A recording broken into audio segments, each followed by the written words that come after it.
Hello, nurse.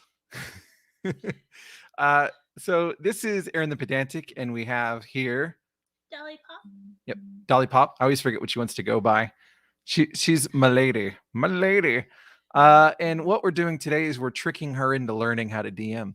No, that's not what I signed up for. No, okay, so that's not exactly what this is, but what this is though is basically one of the things that I have agreed to do. I made this agreement with myself is to stop being such a negative Nancy about Fifth Edition. It is a game that people play, and it is a very popular one. It's one that's easy to get groups together for. It's definitely not the only thing I play. In fact, today I played Lion and Dragon, and if you don't believe me, here's my character sheets because I'm playing two characters, and none of them died, and that was an accomplishment because it came very, very, very, very close. But anyway, I play that. I'm running first edition AD&D tomorrow. I'm playing in a fifth edition game on Wednesday, very likely. Playing Dragon Age RPG on Thursday. I play a lot of games now. It's great. Anyway, so yeah, fifth edition is not all I play. But that being said, it is something I do touch on. And one thing that I've noticed is that there's a lot of stuff in the Dungeon Master's Guide that is actually pretty damn decent that never really gets touched whenever I'm playing in other people's games. And even whenever I was running my game, I didn't know to use a lot of this stuff because I had never seen it, and I really had just kind of skimmed through the Dungeon Master's Guide back then. So there's really a lot of stuff that, I mean, yeah, I learned about after I stopped running fifth edition for the most part, and now I just kind of want to show people, yeah, there's some decent stuff in here. But I'm really going to just kind of skim through a lot of the things that are not that surprising. So this section right here, chapter 1, A World of Your Own, for instance, is just all about world building. And I mean, I just want to make sure people know that this is here because this actually kind of suggests some stuff that's really useful. But for the most part, people know how to build a fantasy world. That's really not the core thing. So the core thing is going to be like, are we going to build a particular kind of world, one that is recommended by the rules or created and implied by the rules? And basically they kind of say, yeah, that's what this looks like. And so they have some stuff here about that, but then they have some stuff about, well, what if you tweaked it and did something a little bit different? They have some stuff for that too. And they basically say you've got license to do any of those things that you want. And I know that some people, they want D&D to have a very specific world setup, but that ship kind of sailed with second edition. So I don't know that we can really do anything about that. But like I said, there's some neat stuff here, I guess. It's not really what I wanted to focus on though. It's basic like world building. And that's something that you can get pretty much anywhere.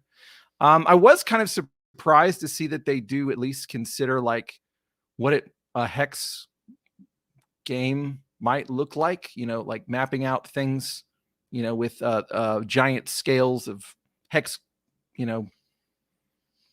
maps and shit, setting up settlements and your purpose for them, how many people are going to be there, what kind of things you need to consider. It tells you what a settlement is. That's very helpful. I mean, it kind of is. I mean, so like here, yeah, in your fantasy medieval game, there's going to be maybe about up to 25,000 people in a city. Here's the kind of people that are going to probably live there. Here's what their defense looks like. Here's what their, so I mean, it's not bad. It's useful. It's good stuff. Like I feel like it's a great thing to refer to. A lot of people, I think, just ignore that this stuff exists, and they probably would get some useful stuff out of it. It's not really what I wanted to focus on here though, because it's basic shit. Like for the most part, you're going to be able to handle that just fine. Really, the things that I wanted to kind of own in on are tools that people just kind of ignore. Let's see. We got some comments. So let's see. Indigo says, greetings, everybody. Darren P says, such a negative mini Nancy. That's me. Yes. Mini Nancy? Yeah. Yeah. He's doing the Doge. Oh. Oh. Yeah. Such negative mini Nancy. Yeah, there you go. I didn't say it properly. It's always good to look at chapter 3 and see all the adventure types. D&D doesn't have to be one note with its tone, style, and themes. No fun allowed says. It's good to see you, by the way. And yeah, chapter 3. Did I just like blow through that? Because I just may have blown through that entirely. I don't. Okay, no, we're not there yet. All right. So developing your own currencies, developing languages and dialects. Okay, factions and organizations. This is something that in the games that I have played in. Now, I have to lay a very firm like disclaimer. The ones that I have played in have primarily been run by people that played in other games run by people that ran them a similar way. I mean, it's kind of like this, the way that you hear people talk about how they learned how to run the game whenever they were playing in the 80s and stuff like that. Yeah, I learned, I ran it pretty much the way that my older brother did, and we didn't understand how stuff worked and blah, blah, blah.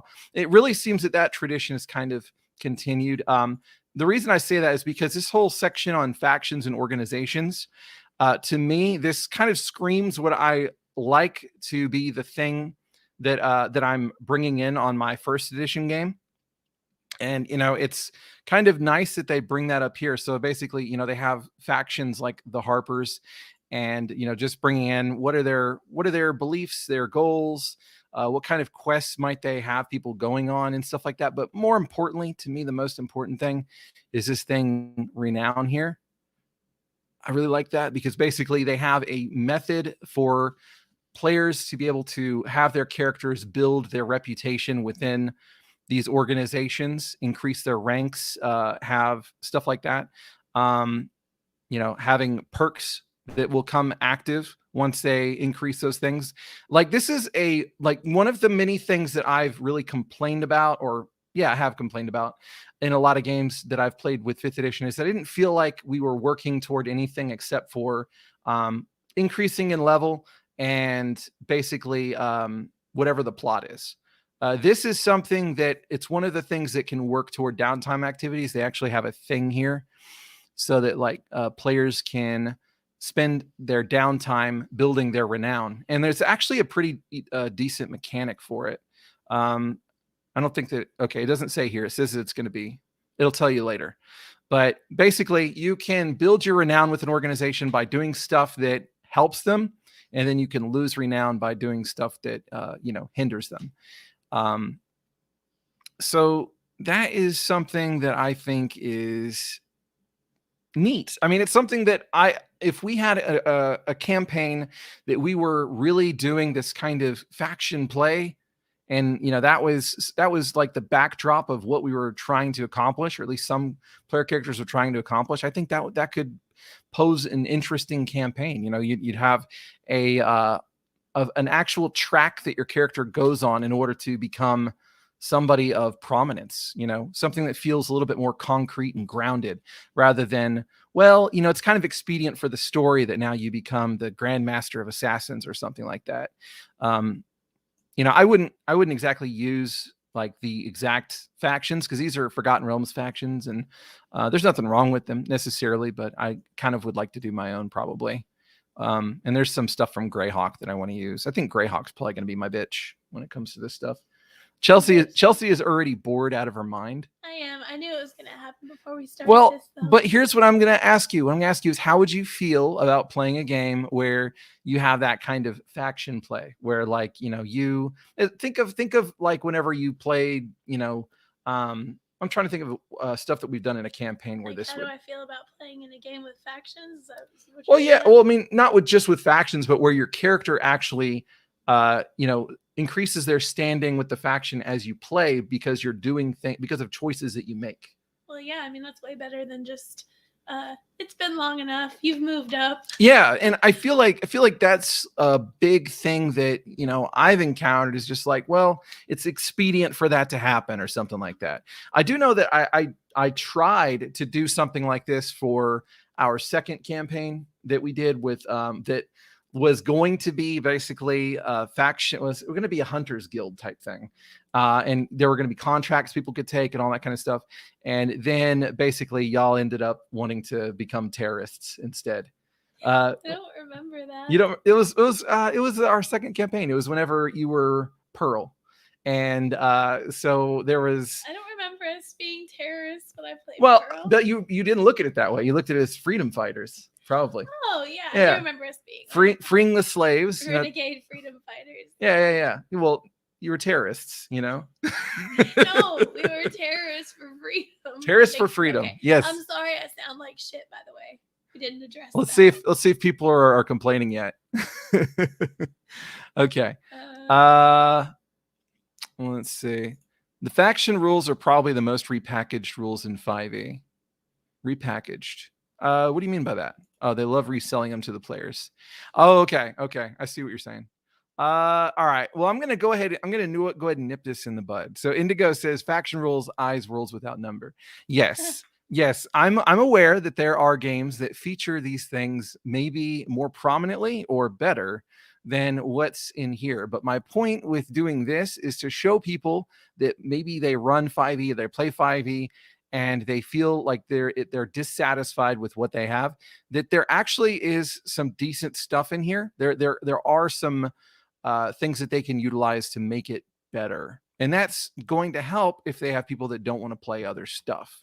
So yes, that is the whole point there. Because, you know, again, he brings up domain rules, eyes, adventurer, conqueror, king. Yeah, I mean, so there are other symptoms that are going to do these things. But like I said, you know, are you getting people to play those games is the big question. So it sounds like Aaron's whole point here is that 5e isn't that bad actually. It's not that bad actually, especially with the different things that I'm going to show y'all. If you put them in conjunction together, I think that it can create an interesting game. So that's what I'm gonna be trying to do. What's up? We got what up from Jaeger. How many times have they announced a new rule only for it to be some flavor of DC skill check? Yeah, that's one thing. And you know, I would like for them to do more procedures and things like that. Chris is here to watch me be tricked into being DM. Yes. Okay. So we have this stuff about, you know, just how might you put restrictions on Matt? You know, it's just real basic stuff. You know, I've run games where basically if you were a warlock or a sorcerer, then you were going to be basically imprisoned or killed. And just because, you know, to me, I'm like, well, they're gonna want to have the elites be the ones that have access to magic. And then if you have access to magic, but you haven't been approved by the authorities at large, then you're an apostate. Yeah, and screw you. We don't deserve to have freedom, basically. You should die. No wonder we were renegades, terrorists. I mean, you sound like you're victim blaming me for y'all destroying my campaign. I am. You're trying to force us to be okay with slavery shit. And you know, with slavery and fucking the Templar regime. Yeah. So this whole thing is just about, like, you know, making interesting events in your campaign happen that spurs stuff for things. Is that sexy boy Cthulhu? No, it's a mind flayer. But I mean, it's you know, mind flayers look like Cthulhu. they're Lovecraftian inspired, you know. Oh, okay. Yeah. But by the way, can I just note that this is actually pretty decent art? Don't you think? It looks like Davy Jones and Cthulhu had a really like sexy octopus baby. It's like super tall, but yeah, no, it is really good art. I like that meme with Davy Jones and it's he's standing in the bucket. No. No, it's the one that's a good one too. But the one where he's like there with that captain guy and he's like, do you know what hentai is? And the guy says no, and then it's like next thing you know, he's got his like tentacles in his nose and Yeah, I've seen that like 4 times. You gotta send it to me. I've got some degenerates that I hang out with or something. No, I'm surprised because you don't even know the half of the degeneracy of the people I talk to. You're the good boy, and yet you've seen this and I haven't. That's shocking. So there's good stuff here for if you're looking for stuff to make happen. But again, that's not really the stuff that I'm looking for. I think a lot of this is going to be later on. All right, play style. I mean, I wish that people would talk more about it. But then again, what it basically says is most people end up using the middle ground, which is kind of half hack and slash and half immersive storytelling. I use with heavy danger quotes. I don't think that we should like take super pride in like never having to roll a d20 for a whole session. I feel like that actually kind of sounds kind of sad. Every now and then, sure, but that's not what I want to do for a long time. Tiers of play. I mean, this is all basic shit. I found it. I found the meme. Good Lord. Okay, so this I do appreciate this here, this flavors of fantasy section, because for one, it admits that 5th edition D&D default is the baseline is heroic fantasy. And it explains kind of what that is. I mean, they're ordinary-ish people that go out and they become big dim heroes. And, but I also like that it also describes sword and sorcery here. And, I don't know that this really helps anything. I mean, this is starting equipment, but to give you a baseline for if you're running like a sword and sorcery campaign, then maybe at 5th level you don't start with as much stuff as you do in a high magic campaign. Sure, I kind of wish that this was couched in more of a, well, I mean, I guess it's kind of like that, but I wouldn't have had it said starting equipment, but like expected perhaps, or rough, guidelines for what you would expect to have. I mean, I guess you could kind of infer that from that, but epic fan that actually looks like, it looks pretty dope. I gotta say, like, what happened to their art recently? I don't, this is 2014 and this wasn't bad. All right, dark fantasy, mystery, intrigue, whatever. So creating multiverse, who cares? This is basic shit, just like what is it composed of? How do we do it? That kind of thing. So that's really nothing that we really need to focus on. The reason I say that, like, obviously, if you haven't thought of any of this stuff and you're creating your world for the first time, then, this might help you understand how the assumed setting is set up and you can work stuff from there, I have to interrupt to ask you this because the chat is forcing me. Okay.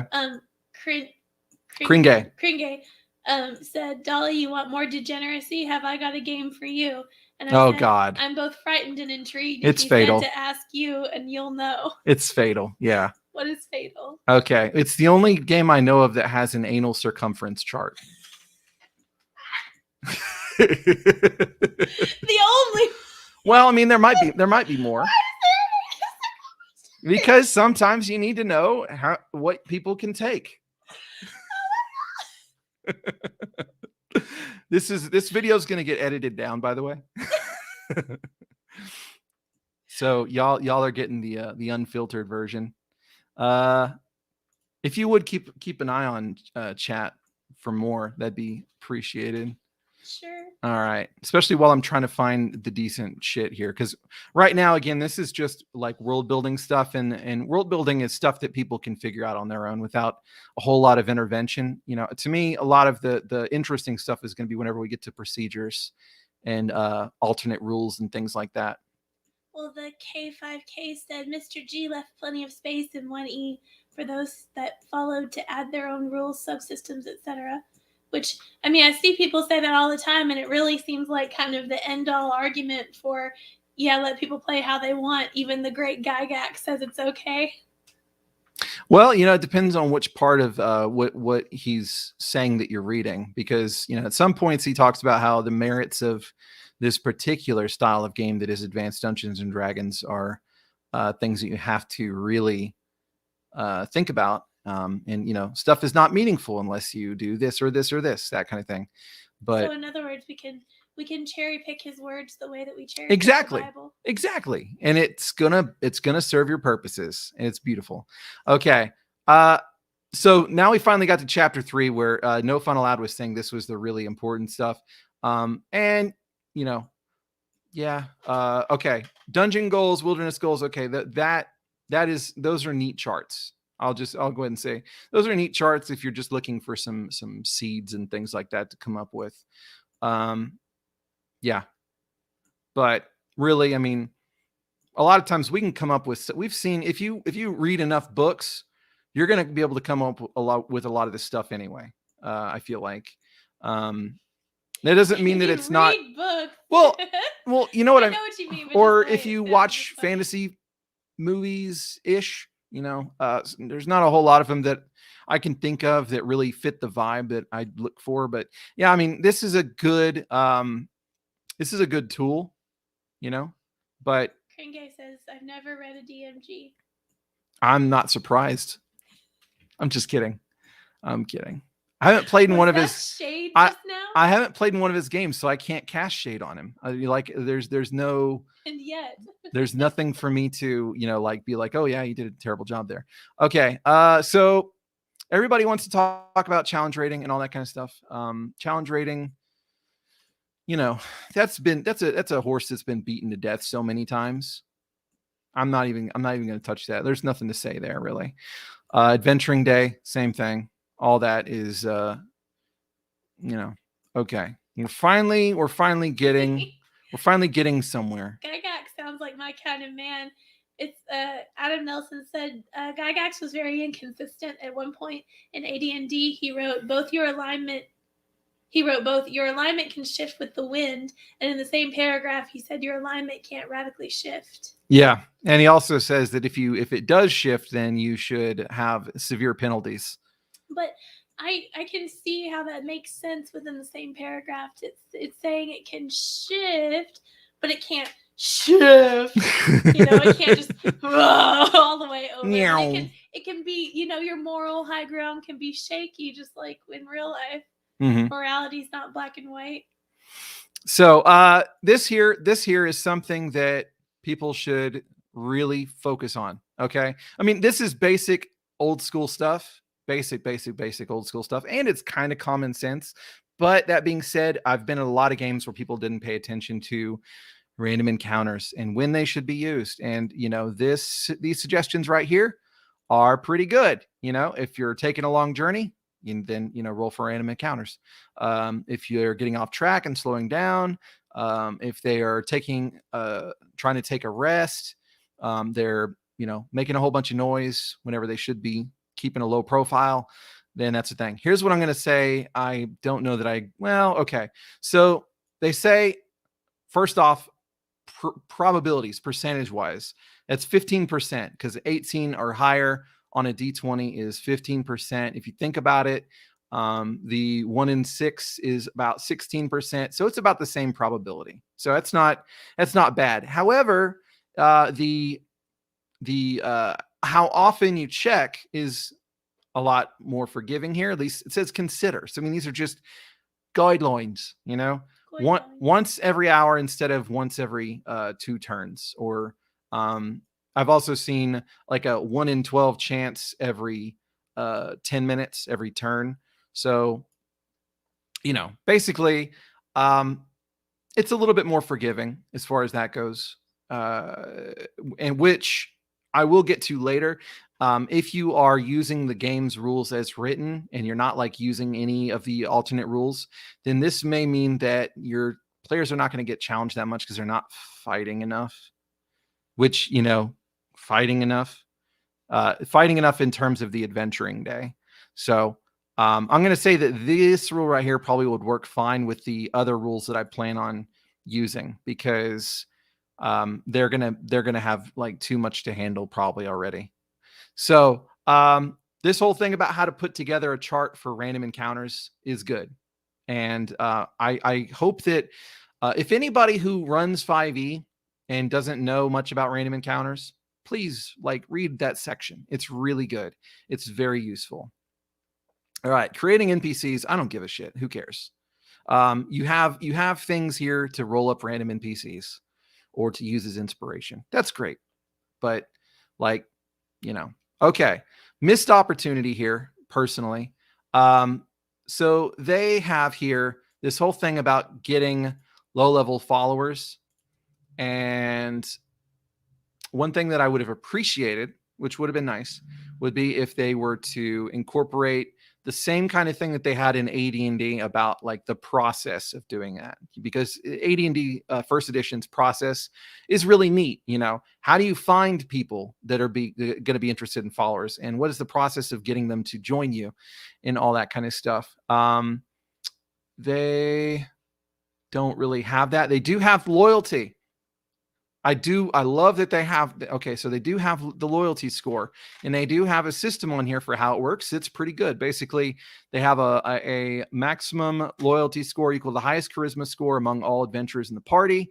So, I mean, it kind of has that, there's that implication that the follower is for the party. It's not for a player character, which I would prefer not to do that personally, but I would prefer it to like be like, okay, this is the follower of this player character, generally speaking. But anyway, so that's their maximum loyalty, and then they have a starting loyalty, and then you have, I think the starting is half that number, and that then their loyalty is going to increase or decrease depending on how you treat them. And once it gets beyond to a certain level, then they leave. So it's good that they have this, because this is like, there are some bones there for a decent henchman system, basically. So the K5K said random encounters. You mean wandering monsters, right? I don't know what the difference is. Okay, well, random encounter versus wandering monster. So random encounter can include encountering things that are not monsters, so I almost always use the words random encounter, because to me that's like more accurate. It encompasses everything I do. Wandering monster, I might use that terminology whenever I'm talking about a dungeon where there are nothing but monsters. Adam Nelson said, I love how Gygax said that if a player changes alignment, they lose a level and the traits they gain from it, and the DM shouldn't tell the player so that they may die and be punished. Yeah. Like, and it's kind of funny, because it also, it also says, it's kind of like two things, because it also says that, that the alignment isn't exactly prescriptive. It's a description of like there's a lot of like going two ways about things, at least from the way that I remember reading it in the first edition DMG. And the K5K also said, what percent of page count in 5e DMG is setting lore/background, and how much is actual rules? Most of it. I'm not going to give you a percentage, because I don't know, but I will say that it's overwhelmingly that. So, but then again, you have to, do you include like, the treasure section, because the treasure section is a significant portion, or do you include procedures like the random encounter charts, because those cover up a decent portion. So it's yeah, a lot of it is fluff, but that's why, and it's buried in there. That's why I think it's important to highlight that this stuff is in there, especially once I get to some of the other things. So this whole thing about I don't think we've gotten there yet, but so there is stuff in the player's handbook, and it's kind of reiterated here about getting hirelings, hiring people to do things for periods of time, and that there it says add the cost of the NPC service to the character's lifestyle expenses. A lot of people forget about lifestyle expenses. And there are a lot of things like that if you take these things together and you put them together, then you're going to end up with what is potentially an interesting game of stuff being able to happen during downtime. That's kind of what I'm pointing toward. All right. So this stuff is just coming up with villains. We all know how to do that for the most part. And, then you have some stuff about some villainous classes. Okay, rolling up dungeons. They have an actual dungeon rolling thing at one point. This is just actually this might be it. So this is a neat tool. Yeah. So how to map a dungeon. My tools. My tools. Yeah. How to map a dungeon. secret doors, concealed doors, portcullises. Yeah, they have a lot of good stuff in here that, here's the thing, like I was saying, a lot of games that I've been a player in for 5th edition, they don't really know how to put dungeons together like in this particular method. Okay. Me Man the Gamer said, how much did Watsy pay you? None. I have paid them slightly. Yeah. Yeah, I doubt that they would touch me with a 10-foot pole, because there are people that work for them that have some kind of animosity toward. Hell, I'm blocked by several of them, and usually because of a personal interaction. Because you're a notable chud. Is that what said? Somebody said I was a notable chud, and not even just a chud, a notable. Yeah, I was like, so you have heard of me, and I'm friends with you. Yeah, you're friends with me. Just friends, guys. I've friend zoned him. Yes. Okay, so populating wilderness. So monster layers, wilderness area approximately 50 miles across can support roughly half a dozen monster layers. So, I mean, that's interesting stuff that you can, they have similar stuff to that in the 1st edition Dungeon Master's Guide. That is something that you can do. So how to put a wilderness together. All that stuff is there. All right, wilderness survival rules.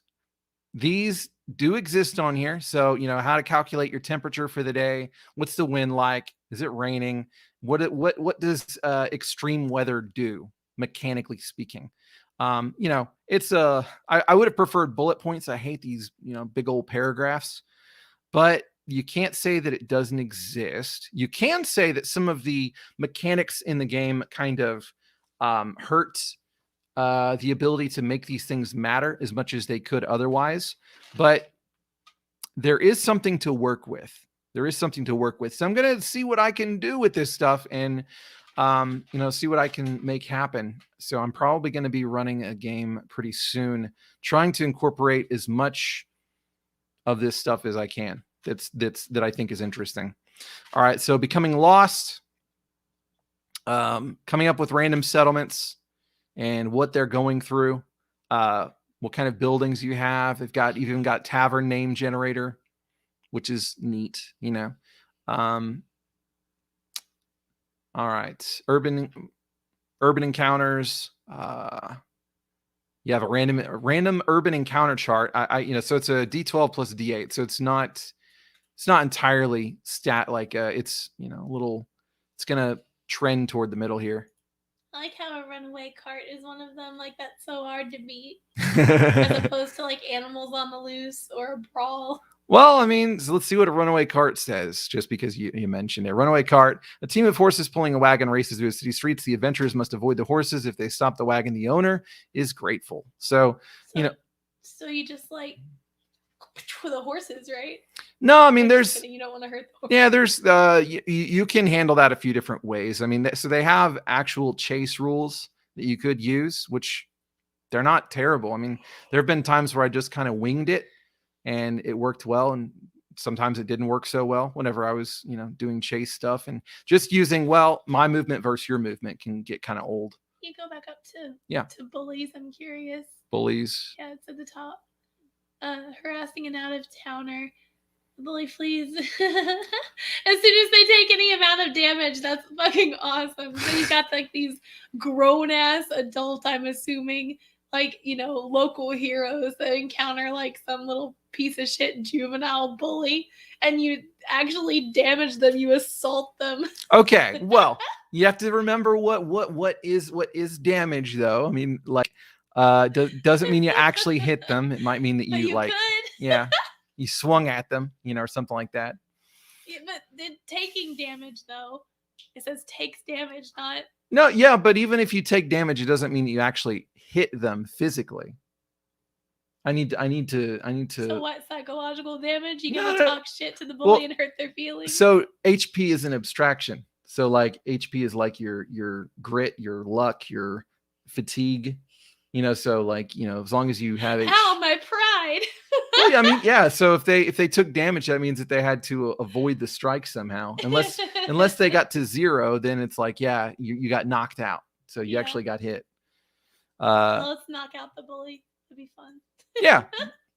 And if I have mixed feelings about the way that they handle this in 5th edition, but one of the things that is at least interesting is that they can just decide to do subduing damage, just like, I'm not trying to kill them, so that hit is going to be non-fatal, non-lethal. Other games they've been like, well, you do like 1%, or I'm sorry, 1%, 25% serious, like actual damage, and then 75% non-lethal damage, which like regenerates at a rate of whatever. Or some of it's been like, well, you deal half damage or something like that. So, okay.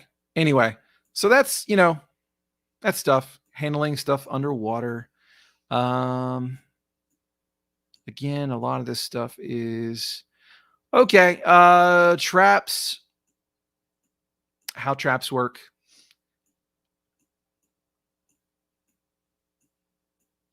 So, I mean, just more stuff for building dungeons. And okay, we're finally getting somewhere. All right, between adventures, we got your story stuff. Okay, we're getting there. Recurring expenses. Okay. Whew, we finally got to the point where there's tools coming out. All right. So, recurring expenses at this point, these are some things that if you start getting your own businesses and properties and things like that, how much does it cost per day? How many people would you have that are hired, that are paid for with the fees that are being incurred? So now what I would have liked to have seen is, what do these things do for you? I think that that's something that I might want to expand on personally. Like, what can you do with these? But at least having this as a reference to give me like an idea of what the economy might suggest, how many people it might take to run something, is nice. I think that that's something that is cool. Let's see. Downtime activities. So once we get to that, all right. So we do have building a stronghold rules. Now, I will say that I kind of wish that they had some more in-depth, like siege rules or something like that. We'll probably have to go elsewhere for something of that nature. But they have building a stronghold, so prices and construction time for building temples, towers, trading posts, outposts. Hang on, you need to hear some of these comments. So Adam Nelson said, I would not use 5e if you want weather and stuff to matter. Okay, but sometimes you can't get people to play anything else. So if you want to have it be something that you can use in a game and for it to matter, and you can't get people to play anything else, at least know that it's in the DMG. That's what I'm doing here. And let's see. There was another one. The K5K said, to be fair to 5e designers, this book does look like it has some useful tools that 1e DMs had to make for themselves.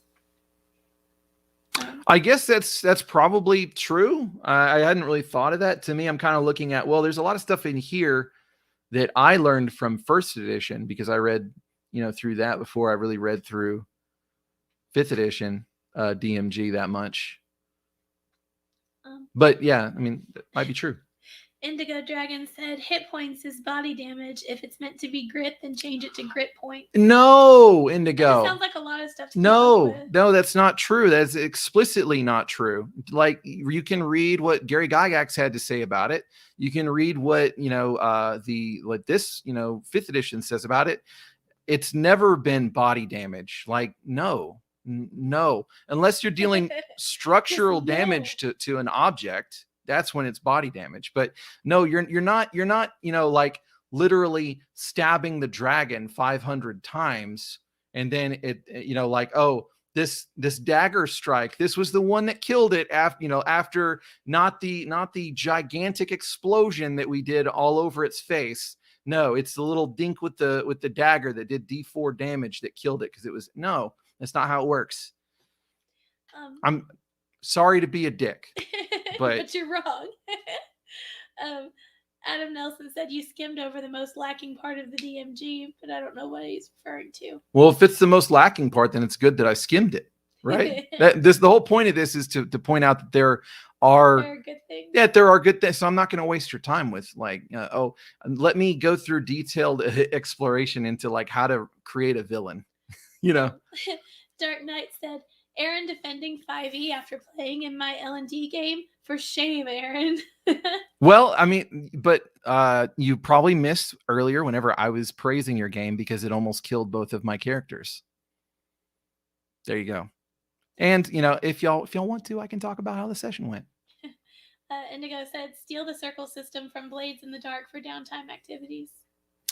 I mean, you could, but that's very basic. I mean, I guess you could say that, yeah, that's very basic. It's just, well, you have this circle and then you fill it in based on how much time you push towards it. And it's, it's just a little pie thing you fill in. I'm not trying to say it's not good. It's just like how much attention you want to put into it. I want to put more attention on that. I want to try and make like downtime an actually created thing so that players can devote, they can have impact with their choices in a more meaningful way, so that's sorry. So, I mean, you can do that. That's one place that you can go, but that's not what I'm really wanting to do. Dark Knight also said at least 5 EDMs used magic items. Okay. Well, I mean, that's a point. There are a lot of people that are very anti-magic items in the old school games, and I'm not sure I quite understand why. I mean, you should definitely be careful. You don't want to have them too plentiful, but I'm sorry, some of the later comments are making me laugh. Dark Knight also asked if I'm okay because my voice sounds hoarse. Thanks for asking. It's really sweet. I'm fine. I don't know what happened. This is actually a huge improvement over yesterday where I had no voice whatsoever. It's starting to come back, so I wanted to do the stream. But, it's getting there. But I'm fine. There was one more. Dark Knight did say I treat HP as body damage. No, you don't. Okay, I guess maybe you did, but like I didn't feel like that's how you treated it. I mean, but then well, I guess maybe you kind of did. I guess so, but you're wrong. Yeah. I mean it doesn't have to explicitly be that you actually, so what do you consider it whenever you that's just something for another time. Pete Giant said, I don't think those numbers of days track with how long campaigns last for. That's something that is really, I think, so this suggests that there is at least some kind of inclination that campaigns in 5th edition could last longer than they do. But again, what we're dealing with here is the culture of play, and the culture of play often is we have an epic story that we're going to do, and usually it takes as long as like, I don't know, a few weeks or maybe a month if you're lucky. That's something that is the fault of people that run the games that way. It's their fault. So I am looking at it in a situation where maybe I could do this in a way that's better, and we'll get to how. But I would, before Chelsea gives me another comment. I'm sorry. Only one more. Okay. Only one more. There's a lot, so you're probably gonna have to go yourself and see which ones you want to respond to because I skipped a few. But Kringe said that just to disagree with you, HP is meat, not grit. But I feel like isn't that what you said? Y'all are stupid. I love you, but you're stupid. It's not meat. There's no such thing as I can be stabbed more often now because I'm better at fighting. I mean, there are some things that do make that happen in people, but not to that extent. That's dumb. Yeah, it's dumb. Like the idea that that you're attacking me with your sword, I've got 100 HP, so whenever you stab me this time, it's, you know, I can take that stab 25 more times and I'm fine. And you know, earlier, you know, wearing the same armor and all this kind of stuff, I could only take it once. Like, no, no. What if you're unarmored? You know, oh, you hit me with a fucking flail. You hit me with a fucking flail and I'm unarmored and I have 100 HP, and you're just gonna keep hitting me with or a fucking morning star, you know, just over and over again. Yeah, I'm gonna get hit 25 fucking times with a gigantic metal spikes, and I'm okay because I'm high level. That's retarded. Sorry. Well, you said that word. Who cares? I'm not monetized anyway. Like I said, I'm gonna chop this up. So, all right. Anyway, carousing. So there is a carousing chart in here. Is it a good carousing chart? I had fun with it. I have used it before. So they spend money as if they are living a wealthy lifestyle. So this is, let's say, they roll percentile dice and add the character's level and then compare to the carousing table to, okay. So then they can get, so it's D100 plus level, and it's anything from they got incarcerated for 1d4 days at the end of downtime period on charges of disorderly conduct.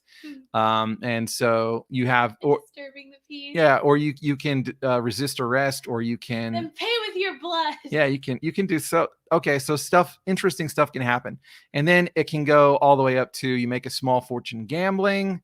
You got caught up in a whirlwind romance. Yeah, the whole party. Yeah. No. This is for a single player character. So that one was one that we rolled up whenever I did that game with that one online game, and basically we rolled that up.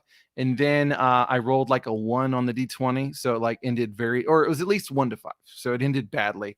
And basically, so the dude's fiance found them together and like tried to stab the naked PC. And yeah, I mean, it was interesting. It was fun. So what I'd probably expand this. I think that carousing charts are cool. It's good that they got people to think about this. Hopefully they would get people to think about this if they would read it. But yeah, it's cool, you know. Some of us would rather learn by doing than read these thick ass books. But people yet see, you say they'd learn by doing, but a lot of them don't do it. They don't think about we could do a carousing chart because they don't know what a carousing chart is. No, and I get that, but like, I don't think I ever would have played D&D if I had tried to read this book before starting. It would have intimidated the hell out of me. But, you know, when I did it going in blind, like, then I can see the value in looking at some of this stuff to get some new ideas to work with. Yeah. I don't think that people should be expected to like memorize the whole goddamn thing and know it from start to finish or anything like that, you know, in order to get started. But I do think that it doesn't hurt to at least, you know, glance through it and try and learn some stuff and all that kind of stuff. All right, crafting magic items. That's something that I don't see a whole lot of being used. The rules here are pretty decent. Basically, you have to find a formula for these things, and the formulas are going to be one step higher on rarity than the thing that it creates.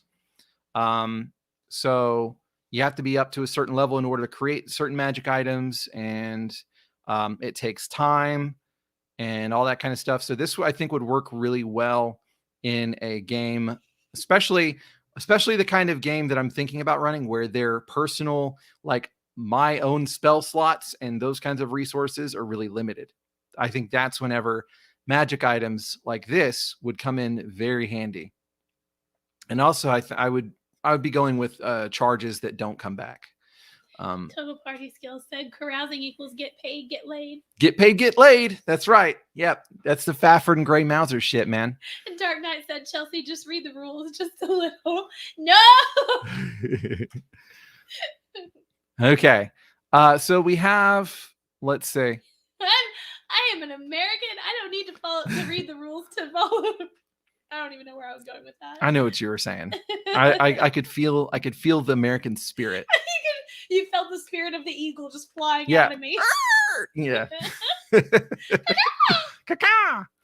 Yep. So you have this whole thing about the process of creating magic items, and yeah. So again, you can't just do it. You have to have the formula to do it. So as the DM, you have the means to control access to crafting magic items. So all you have to do to start kicking this off, and people don't know this if they don't fucking read the thing, is basically say, wow, there is actually a formula for some kind of magic item creation in this horde of items that you found. And then they can potentially start making their own shit. And then it's like, oh, I can take time to do that. Well, while he's doing that, I can do this, that kind of stuff. All right. Running a bit. Oh, renown.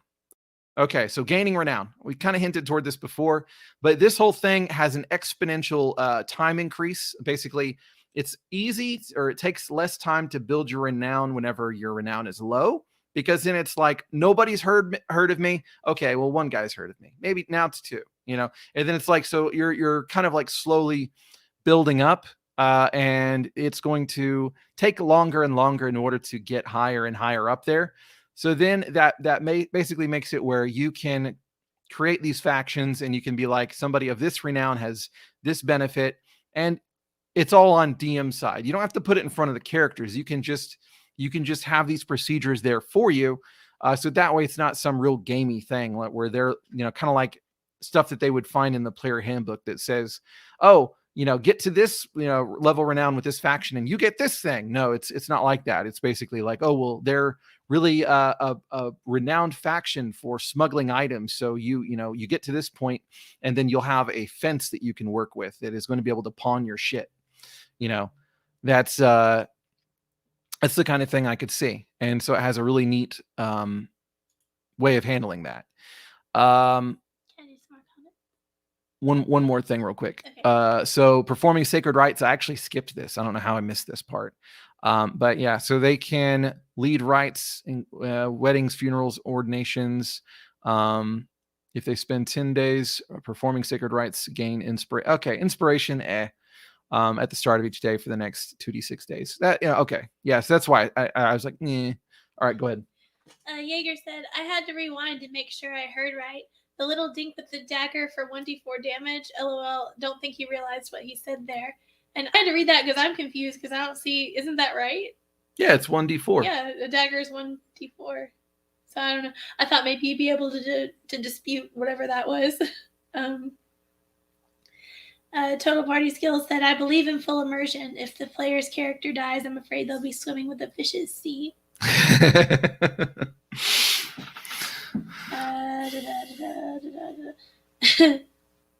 So the K5K said a small fortune is 240 gold pieces. And where did it say that? I don't know. Oh, is that for the carousing? Oh, I guess so. Because they were kind of talking about her carousing in this part. Iran said small fortune. Oh, small fortune. 46 times 10. Damn. So, Iran said, yeah, I honestly think the starter set should be all you need to read to get a good handle on DMing the game, or the starter set didn't do its job. And it really is. That's what I started with. I still don't own a physical copy of the Dungeon Master's Guide for 5th edition. And it wasn't until I had already been running 5th edition for I don't know, 6 months or a year until I bought a digital copy. And the starter kit is really pretty dang good, especially because it shows you how to put an adventure together and how to handle traps and all that kind of stuff. So I agree with you, but that being said, there's good stuff in here. Iran said, Murica, no reading nursery. Yeah. And Indigo said, we in America. And Iran said, it's the place that tastes like red, white, and blue pancakes from Denny's.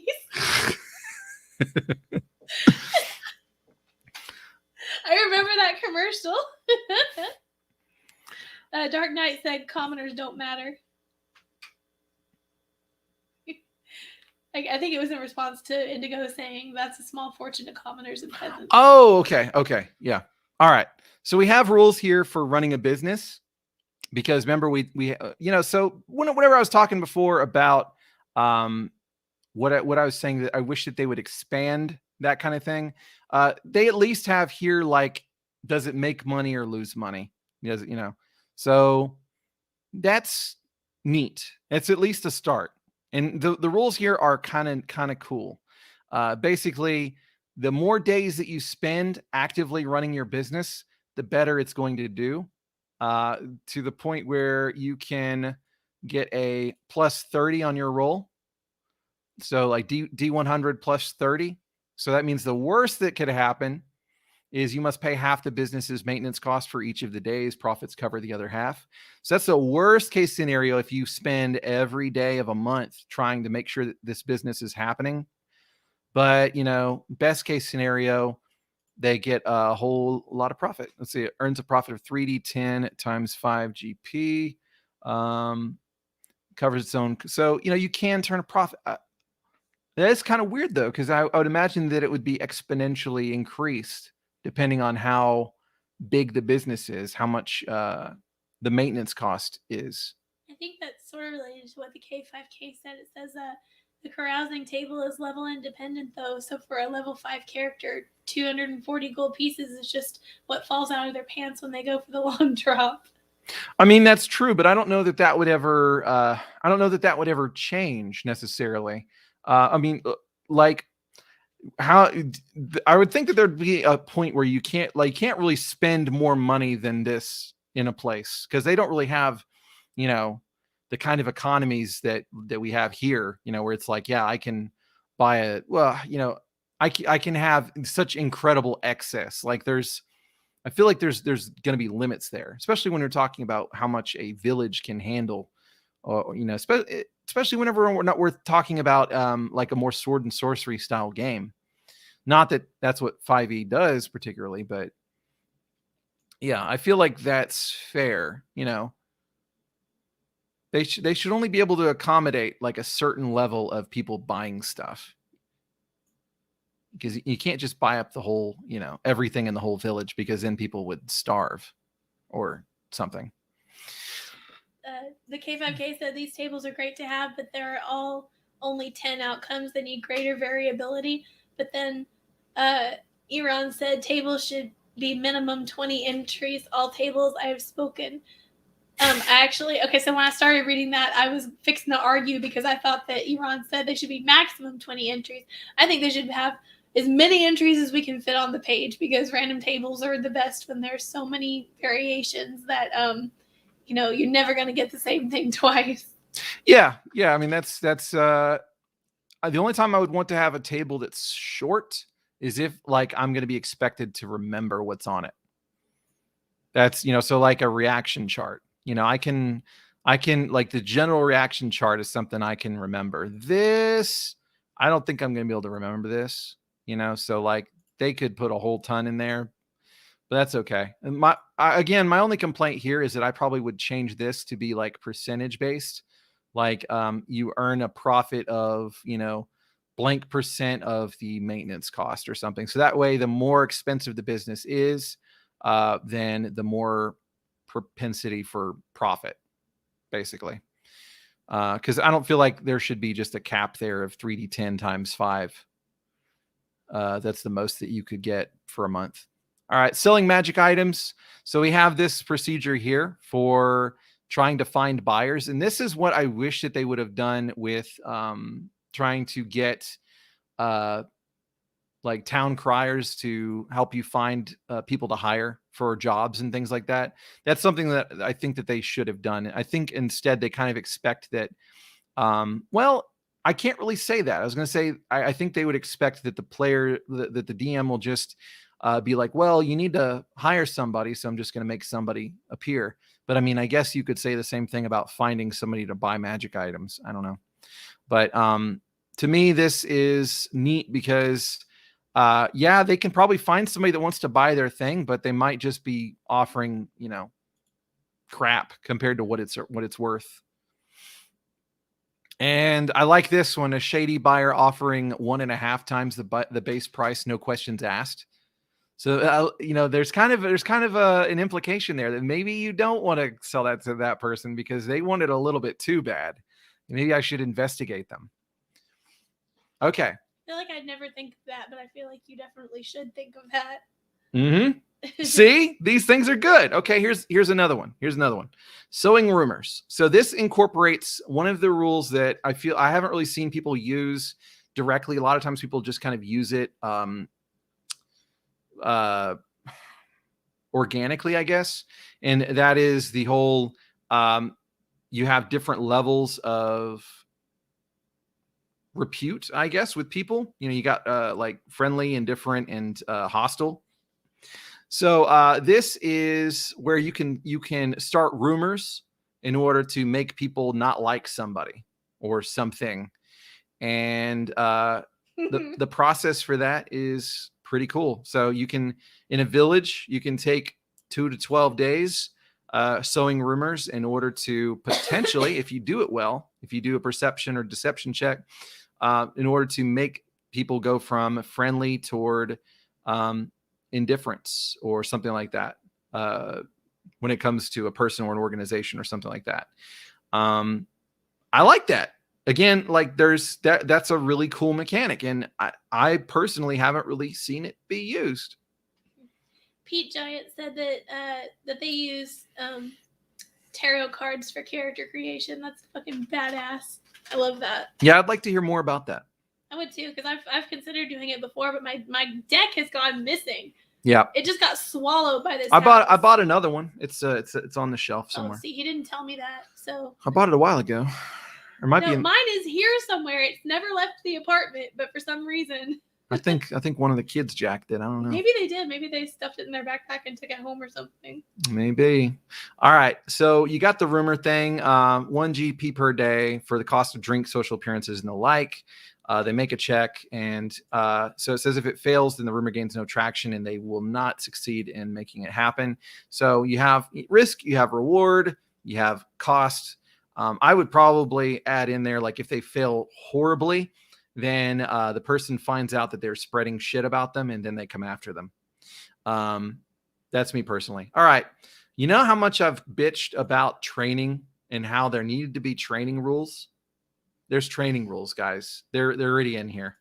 So yeah, training to gain levels, and it takes longer and it costs more the higher level you get. Now, it's never going to cost anywhere close to what it takes in AD&D. Not even fucking close. I mean, 80 gold pieces, forget about it. You're taking like what, 1,000 just to go from first level to second level? Yeah. Actually, it's 1 to 4,000, so it's only 1,000 if you scored excellently when people rated, the DM rated your performance. So that, but the fact that it exists, and I wish it wasn't an option that you would choose. I wish it was just like the way it was done. Yeah. So if you want to level up, you want to get to second level, you got to take 10 days of time, and you got to spend 20 gold pieces. And that's going to be compounded with the fact that you're spending your monthly expenses, based on what your lifestyle is, and et cetera, et cetera, et cetera. There's some guidelines here about creating downtime activities, and they're decent. But yeah, so this section right here, like, to me, severely redeemed a lot of things about 5th edition, like just incorporating that stuff. Those are really cool facets that I can include, and I can let the players know that those things exist. All right, treasure, types of treasure. I mean, this is stuff that you'll find in any edition of D&D. All right.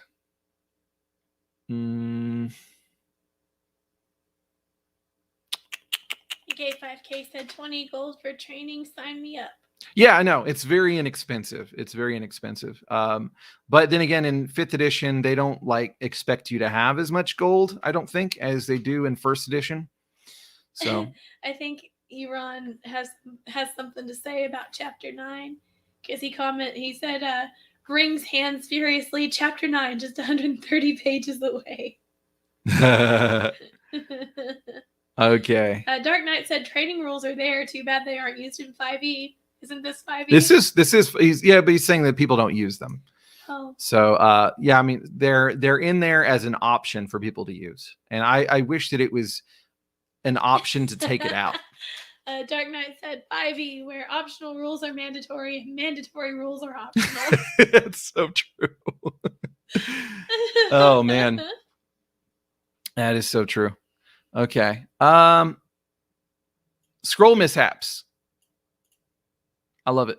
Jaeger, I don't care. I like milestone advancement. Y'all can all fight me. Okay, well, we're going to get to that. All right. So magic item formulas. This is where I was talking about earlier, where you have to find the formulas in order to make the magic items. Variant ones that don't recharge. This should not be a variant. This should be the default to me. Because that means that people are going to have to spend more time making more of them. And guess what? There's another rule I'm going to be using that's going to make them really want to have magic items. Really, really, really going to want to have them, especially magic wands and things like that. This is a cool section about like what a magic item might look like or be like if it was made by certain people or for certain people and stuff like that. It's a neat section. I like it. I like it a lot. Okay, this is your basic magic item charts. Skipping all this stuff because I don't care. Bag of beans is a great magic item. Just gonna say it. Does it grow a giant beanstalk? It grows one of many things. It could grow things that try to kill you. It could grow things that try to help you. Could it grow? You're not monetized, right? Nope. Could it grow a dildo tree? You know, I might just add that on there. That's an inside joke. Based on his face, I'm guessing he doesn't remember it. So never mind. She's just lying. She just wanted to say that it was an inside joke, but it's been a while though. She's just trying to have an excuse to say that. Any other comments? Let's see. Kringe says milestone is better than XP. How wrong you are. No. Eron said it's not malicious. Chelsea, chapter 9 is my favorite chapter from the 5e DMG. Mm-hmm. Mark Markham said 5e, especially in the early days, was not the woke mess it is today. I don't really care about the woke part. I only care about like how the game functions. That's what I care about. I'm just beyond being concerned about that stuff. I think it's silly more because of like what the effect is on the game, not really because of the intent, the reason that they might be wanting to do things like, try like basically taking away what makes different races interesting. Doesn't bother me why they're doing it. It bothers me that it's happening because then like, we lose some interesting components of how some things worked before. Kringe said, I join a table and I find out they use XP. I get up without saying a word and leave. It's pretty dramatic, but I understand the sentiment because milestone is just better. Indigo disagrees with me though, so he's on your side. Yeah, and more importantly, Matt Colville, the one who knows all things about tabletop role-playing games and the truth, he has a great thing about how really anybody worth their salt understands that the way that you reward the players is what gets them to do things. So if your game doesn't reward them for showing up and doing stuff, then you've got a problem. And Milestone often makes it so that players don't even have to show up. They can miss a section. No, I was just about to argue that. You're wrong. It's not, and I'm not wrong. Okay. I'm literally right. So Jaeger said, first of all, Jaeger said milestone advancement is for people that say they want to play a fantasy adventure game, but they really want storytime adventure hour. False. Fuck off. You are wrong. That is simply incorrect. Because that's not what I was saying. We wouldn't need any kind of leveling up. So, that's not true. No, fuck you. You're both wrong. Also, so Pete Giant said the same thing about milestone breaks. If a breaks down if a player misses a session. No, it doesn't, because if your player is not there at the time that you do the thing that the milestone levels you up, that player doesn't get to level up. And the literal only difference is there's no numbers involved. There's no math. So fuck off. I don't see them doing that though, because then when do you say, okay, so you missed the big climactic fight with the bad guy from this arc that we're doing or whatever. So everybody else leveled up, but you didn't. Well, you're gonna have to wait like 5 more sessions before you have another opportunity. Yeah, how's that any different than the XP way? Oh, it's very different. You miss a session, you miss out on the XP for killing the big bad. It's literally the same thing. It's not. No, it's not, because basically you're going to continue getting XP regardless in the XP systems. It's just that you might not get like twice as much on one session or something like that. You'll still get there, and you're encouraged to show up, because if you don't show up, you don't get XP. I'd be hella more encouraged to show up if there was no math involved, and I knew, shit, if they do something cool and they get to level up and I don't, I better fucking show up. It's the same thing. I've never seen anybody actually be like, well, you didn't show up, so you don't get the level. You're gonna have to wait until the next. They should. I've never seen anybody do it. That's how you're supposed to do it. I don't care. I don't care. That's not how they end up doing it though. Like even then, I don't like it personally. Adam Nelson said gold for experience over milestones, over experience for killing. I mostly agree. I think you should get experience for killing and experience for gold if you're doing. Wow. Okay. I don't know if I would do experience for gold with 5th edition, because the gold, like, it would mean that I'd be having to throw a lot of. Well, no, I wouldn't be throwing a lot of gold really necessarily. I feel like they would level up too fast, but I would give them experience for collecting gold. There's a difference there. I'm not going to give them like 1 XP for every gold piece. I don't know if he was kidding, but Iran said gold players spend for XP. And I'm just thinking, so you buy XP with gold? What kind of fucking capitalist society are we living in? A glorious one. No, fuck off, no. One where great stuff happens. You don't get to go to Harvard just because daddy has money. Fuck with that bullshit. Okay, so after the artifact section, you have these other rewards. These are, again, it's not something I really see done very often, but yes, Adam, I would. But I would like to see more of it. So basically, blessings, they're just kind of like benefits that you can get for doing something incredible that your character can receive. I like that. It's not something I would do a whole lot of, but it's cool that it's there. Charms are to me a lot better. I mean, charms kind of they're like magic items, but they're part of you, and then you use them up and then they're gone. I have to say, okay, so Indigo said part of how we ended up with all the crap over the last 3 years of 5 ebooks is because of milestone advancement. You're gonna blame all the woke shit on milestone advancement? No, when he says crap in the last, I think he's talking about like all the different character types and stuff like that, because people blew through all of these different builds and things like that, and they're like, we're gonna get to level 20 in 4 weeks or something, so then because they blow through all that stuff, then they're like, well, I've tried all this, I got to try something new, so they got to get a new subclass and a new I just think I don't know, I like it better too, because you could arguably even level up faster, and y'all know I don't have the attention span for games like one campaign that goes for years. Like, I want to try different things and different characters, so I like the idea of leveling up just a little faster if you use it that way, and you wouldn't even have to. Plus, okay, so everybody keeps repeating the same variation of what Mark Markham just said here, and they're saying it like it's a bad thing, saying, and after those 5 sessions, everybody goes up again, but the guy who missed is a level behind. Yeah. Yes, that's what happens. You are forever a level behind unless everybody else somehow missed the 1 session that you came to. That's just how that works. Like, you have consequences for missing out. If your character stayed in bed one day when everybody else went out adventuring, they don't get the same experience. That's just how that works. So yeah, they would stay a level behind. I don't think there's anything wrong with that. We'll get to that topic. We haven't even gotten to that topic. You guys are fucking impatient. Jesus Christ, we haven't even gotten to experience yet. Wait until we get to the goddamn section. Okay. So marks of prestige. So I got side. Okay.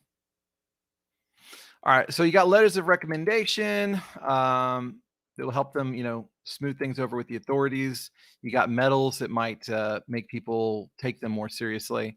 Parcels of land, special favors, special rights, strongholds, titles. I like titles. K5K, this comment is like a personal attack. It says, if anybody finds the math in D&D too hard, I'd recommend some basic math primers, as it's all stuff people should have learned by age 10. That is ableist. Okay. Well, you're talking about somebody who's been like trying her whole life. I literally am so bad with numbers. It was to the point where, my dad didn't understand until I was an adult that I wasn't just being stubborn, that I'm actually incompetent with numbers. It's not like I couldn't do it. I could if I was forced to sit down and do it, but I can't just do these quick figures that for everybody it's second nature by the time they're like 10 years old or whatever, and definitely by the time you're an adult. I can't do that. I can't take, generally speaking, I can't even do like quick sums of simple numbers in my head.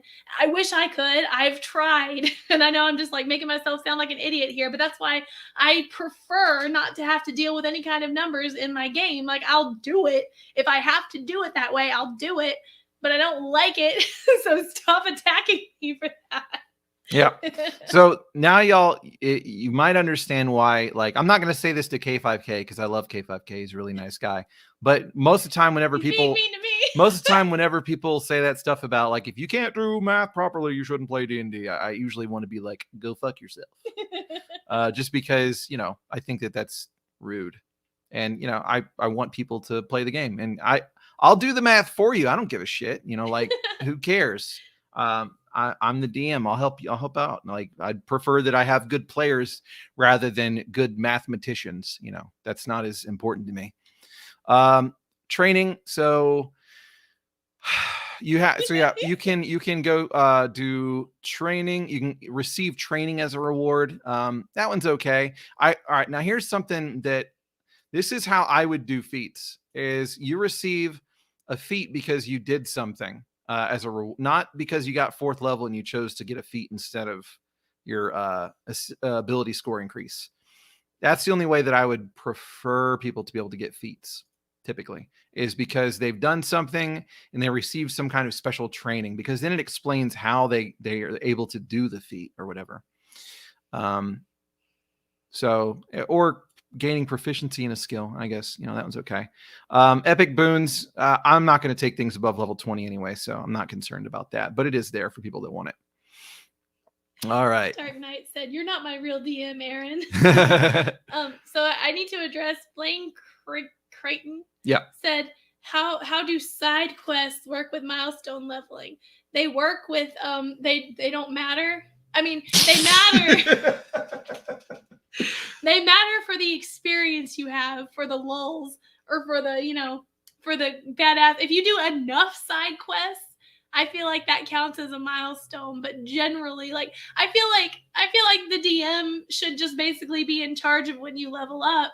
And therefore we shouldn't complicate it with numbers and math and shit and having to keep track of exactly how much math, how much numbers, how many points have been earned by every little thing that the players have done. That just makes it overcomplicated for no reason. I feel like you should listen to the whispers of your ancestors or something. You should listen to your gut and feel when it's time for everybody to have leveled up. And if a player has been missing sessions, they don't get to level up because they haven't been part of it enough. That's, why is that wrong? Do y'all want to hear the right answer? Because y'all won't fucking stop about experience points before I can get to it. I'm sorry. Okay.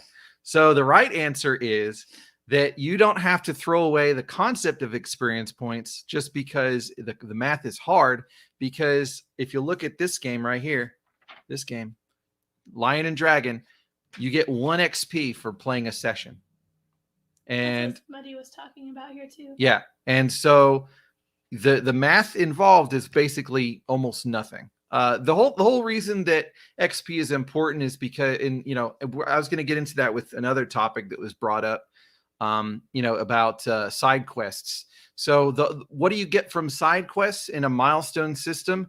Well, if your DM is good at what they do, you get stuff that you find doing the side quests. You get a magic item. You get some kind of reward or some kind of reinforcement. It doesn't necessarily have to be I leveled up, but yeah, I think that the XP is a better way to go, especially if you have XP for taking more risk. This is what I was going to say. You said the math, like it doesn't have a reason to have the complex math for it. There is a reason for it. It's because that way there's a difference between how much we get for doing something that is risky and something that is not as risky. So but the question is that something that you want to concern yourself with? Not really. That's fine. Whatever. In that case, yeah, run a game where your XP table it takes 5 XP to get to level. It takes 2 XP to get to level 2. It takes 3 XP to get to level 3. It takes, that kind of thing. So then it's like, yeah, you get 1 XP for showing up for a session and playing. Then it's, sure. I just like the milestone better. Like, that just sounds, not that it doesn't sound like it couldn't work. That just kind of sounds dumb to me. But it's okay. There's nothing wrong with it. It just, how does that sound more dumb than milestone? It just, to me, it makes sense that your characters and your group experience things, go through things, and they get stronger by doing those things. It doesn't have to be a numbered system for that to happen. It doesn't have to be. Somebody had commented, said, so don't do side quests because you'll be under level. Got it. No, motherfucker. That's not what I said. I know I said side quests don't matter. I was making a joke. It still matters because, like I said, if you do enough of it, or if the side quest turns into something, okay. So let's say that the DM had a pre-planned side quest that the characters wander into, and they were thinking, okay, if they successfully do this side quest, it's going to be worth X amount of XP. But then something wild happened because the role play and the experience turned into a bigger thing, or they did something unexpected. What do? Do you recalculator it out, or do you just think, man, that's probably worth more, or that's worth less, or whatever? And the point is, you go through enough things, and eventually I feel like the DM is going to get a sense of, man, they've been through a lot of shit. Let's level them up. And I feel like you could even break that down to individual party members. If you had a table of people that weren't, immature, you could you wouldn't have to level up the entire table at once either. You could be like, I feel like you've been through some heavy shit, or you've accomplished something big, or you did something really cool in character. So you know what? You level up. I don't know. I like that better. A lot of people like it, and that's why they do it. This is the voice of the average 5e player, I want to say. Because you just call me average. Well, no, I just mean whenever I talk to the people that I play with normally, they don't use XP. They don't want to use XP. They would prefer to just have milestone. Hey, we've accomplished enough. Level up. But Indigo said, yes, characters experience things and they get experience points. It doesn't need to be points, though. It doesn't need to be a numbered thing. That's what I'm trying to say. They experience things and they level up. But yeah, nobody in this comment section agrees with me, hardly, except for Kringay. So I think you're in the all clear. It's because Kringay's lazy. He doesn't even read books. What are you trying to say? You and Kringay are the same person. Okay. So we have the section on ability scores. Fuck off, Indigo. Indigo said milestone is for wannabe story drama nerds that can't do basic math, so it makes the game easier and more dumbed down. Fuck you. No, that's not true. I don't need the game to be easy. I want the game to be hard, and I don't want it dumbed down. I think that if you need the numbers to figure out when things have, come to enough of a conclusion for something to happen, maybe you're the one making it dumbed down. Maybe you're the one who doesn't have the capacity to come up with it for yourself. I sound angrier than I am because my voice is fucked up. I'm not really that mad. This is all said in love, Indigo. I'm not mad at you, but but fuck off with that. You're just wrong. So I will point out that this is a representation of what, like, the reason that I've wanted to try and get grognards to stop shitting on modern players, because basically, like, then the modern players want to, well, and I'm not saying who started it because it doesn't even fucking matter at this point.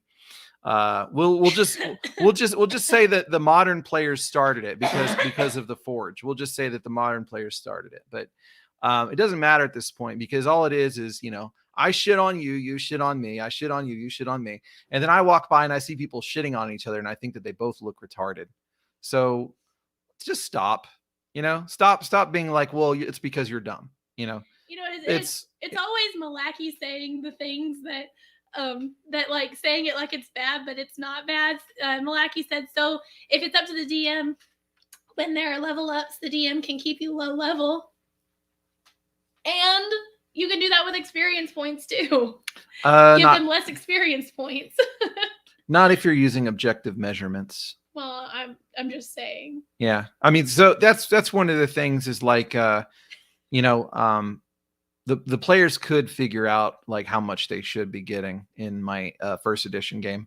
Not with 5th edition, maybe not so much, because it's most of it's based off of monsters and we're, God damn it, I wasn't want to talk about experience points yet. For fuck's sakes. Has spoken, Aaron. Dark Knight is on fire with all these hashtags. Hashtag Aaron right, Chelsea wrong. Hashtag Chelsea bad takes. Okay.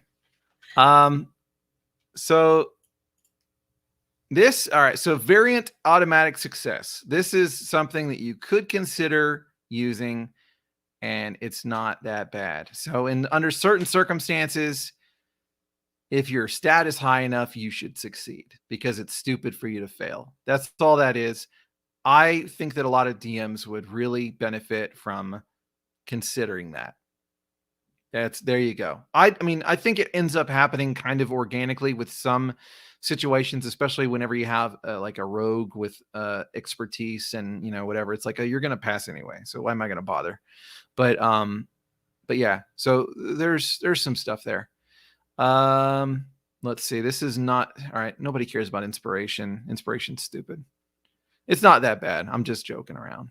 K5K, I responded to you in the comments because Aaron's really sick of me yelling about this. Okay. So you have the whole thing about degrees of failure, success at a cost. So that's failing forward. I hate that terminology, but it's neat that it's in there, I guess. Okay. But here we have the exploration rules. All right. So I could complain about the fact that there's not more here. But at least they are here. So I have not seen very many DMs actually use this stuff for 5th edition to be like, well, you can go about 200 feet in per minute at a slow pace, that kind of thing, while you're going through a dungeon. It's more than you would go in like, the old school stuff. That's probably about 10 times as fast, the rate. And that's if you're going at a slow pace. So you go faster in this version, but at least there is some way of being like, okay, so y'all had this spell active, it lasts for this many minutes. So by the time you get to this threshold, because of how far that was, that spell's worn off, or you need to think about switching torches because your torch is about to burn out or whatever. And just the reminder that you don't just use their combat walking speed and then just multiply it, with some really stupid math, because that assumes that they're basically able to sprint the whole time. So it's good that they have that. How far they can see while they're outside. how easy it is for them to notice other creatures when they're exploring, rules for tracking, and then we have like some modifiers based on what they're tracking on. So that's something that so there is a the Wilderness Survival Kit has this stuff on there, on the DM screen, from what I understand. I don't have it, but my understanding is that it is there. So let's see.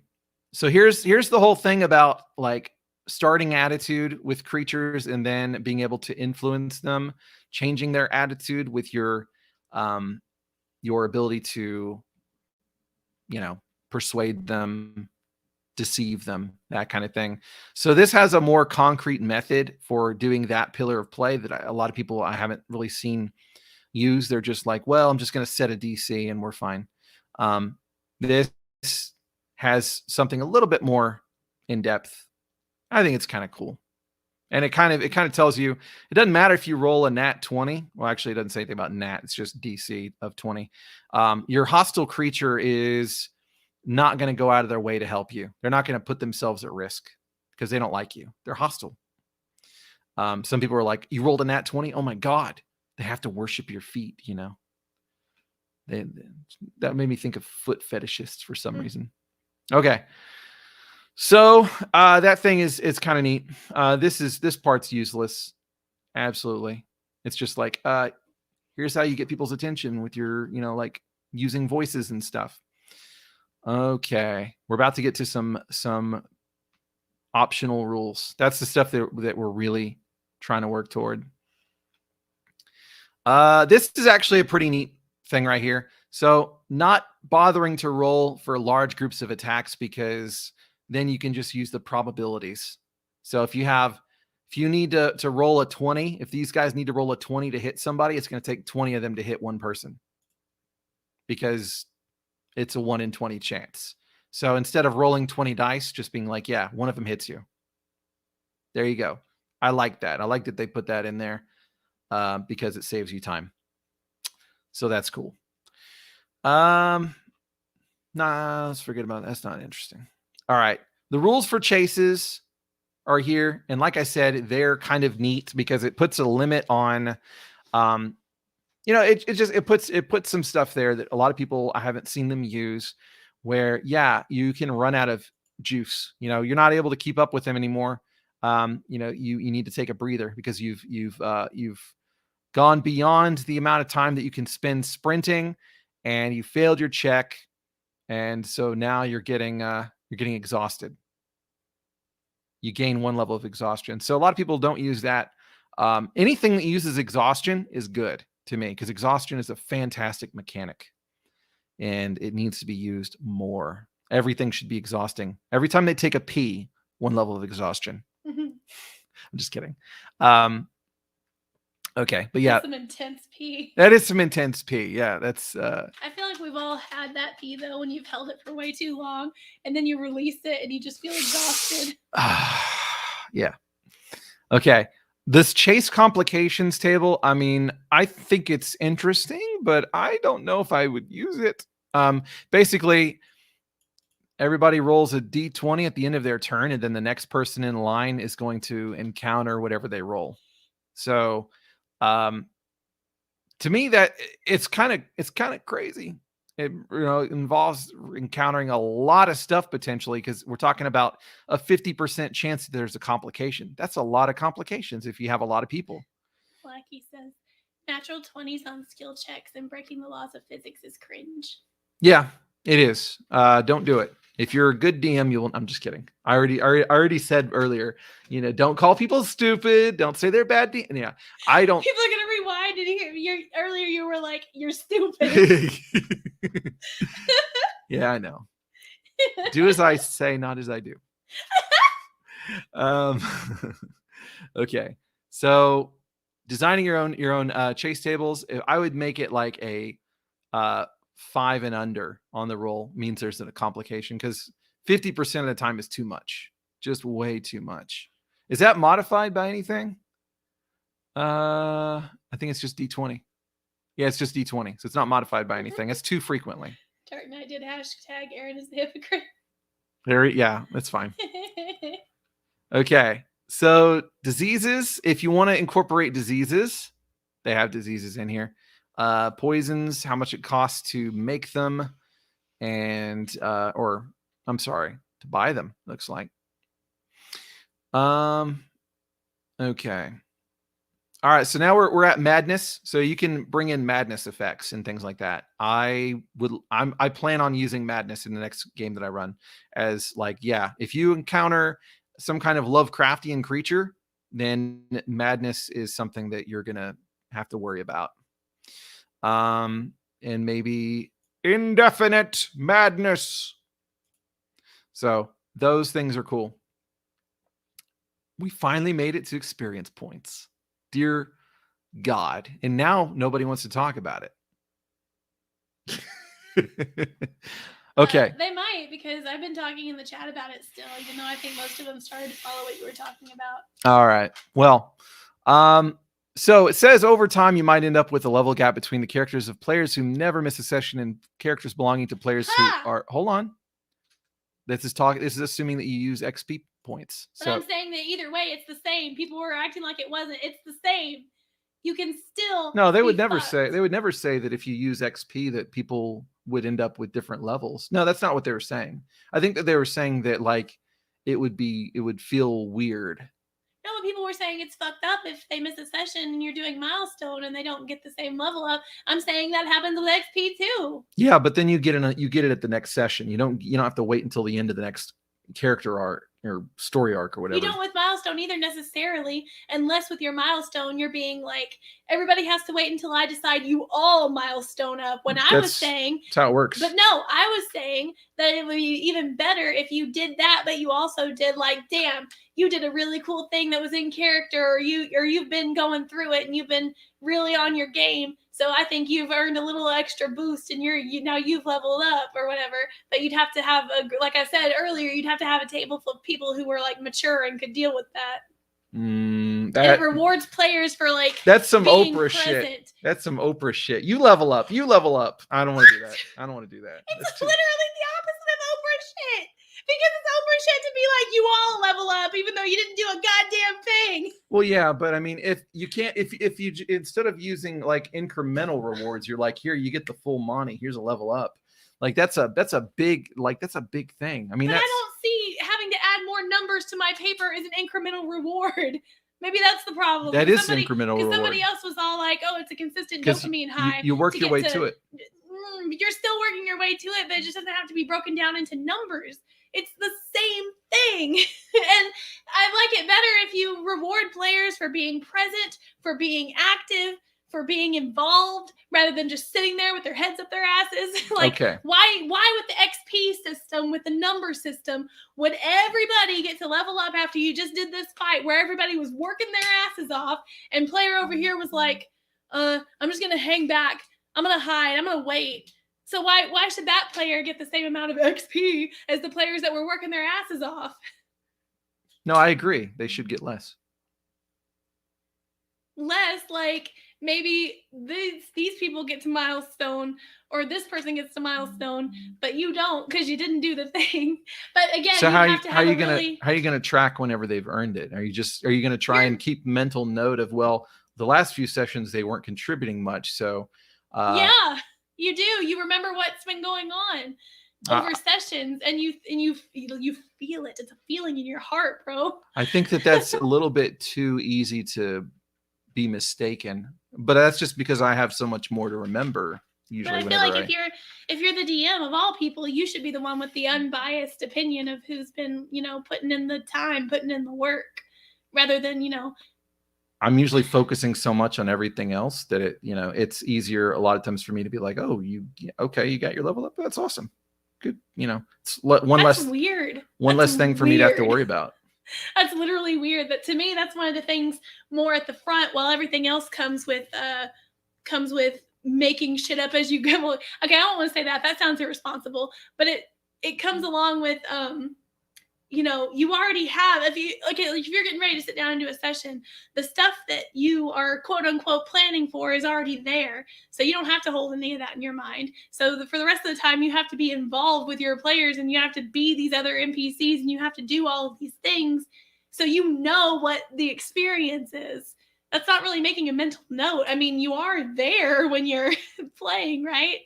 I mean, you know what's happening. It's harder to know what's happening if you're a player and you're just kind of having an off night and you're sitting there and you're zoning out because you're bored or whatever. I don't know. It just, I mean, that's weird to me that you're kind of making the argument that I can't keep up with what actually happened in each game. I can, but at the same time, like, I think it's possible that I would overlook what somebody may have done or whatever, not done. You know, like sometimes it's more obvious than other times, especially whenever you have big groups. You know, I'm running games with like 8 players and shit like that. So, but maybe you're just a bad DM. I'm just kidding. You're a good DM. I'm kidding. You're the best DM.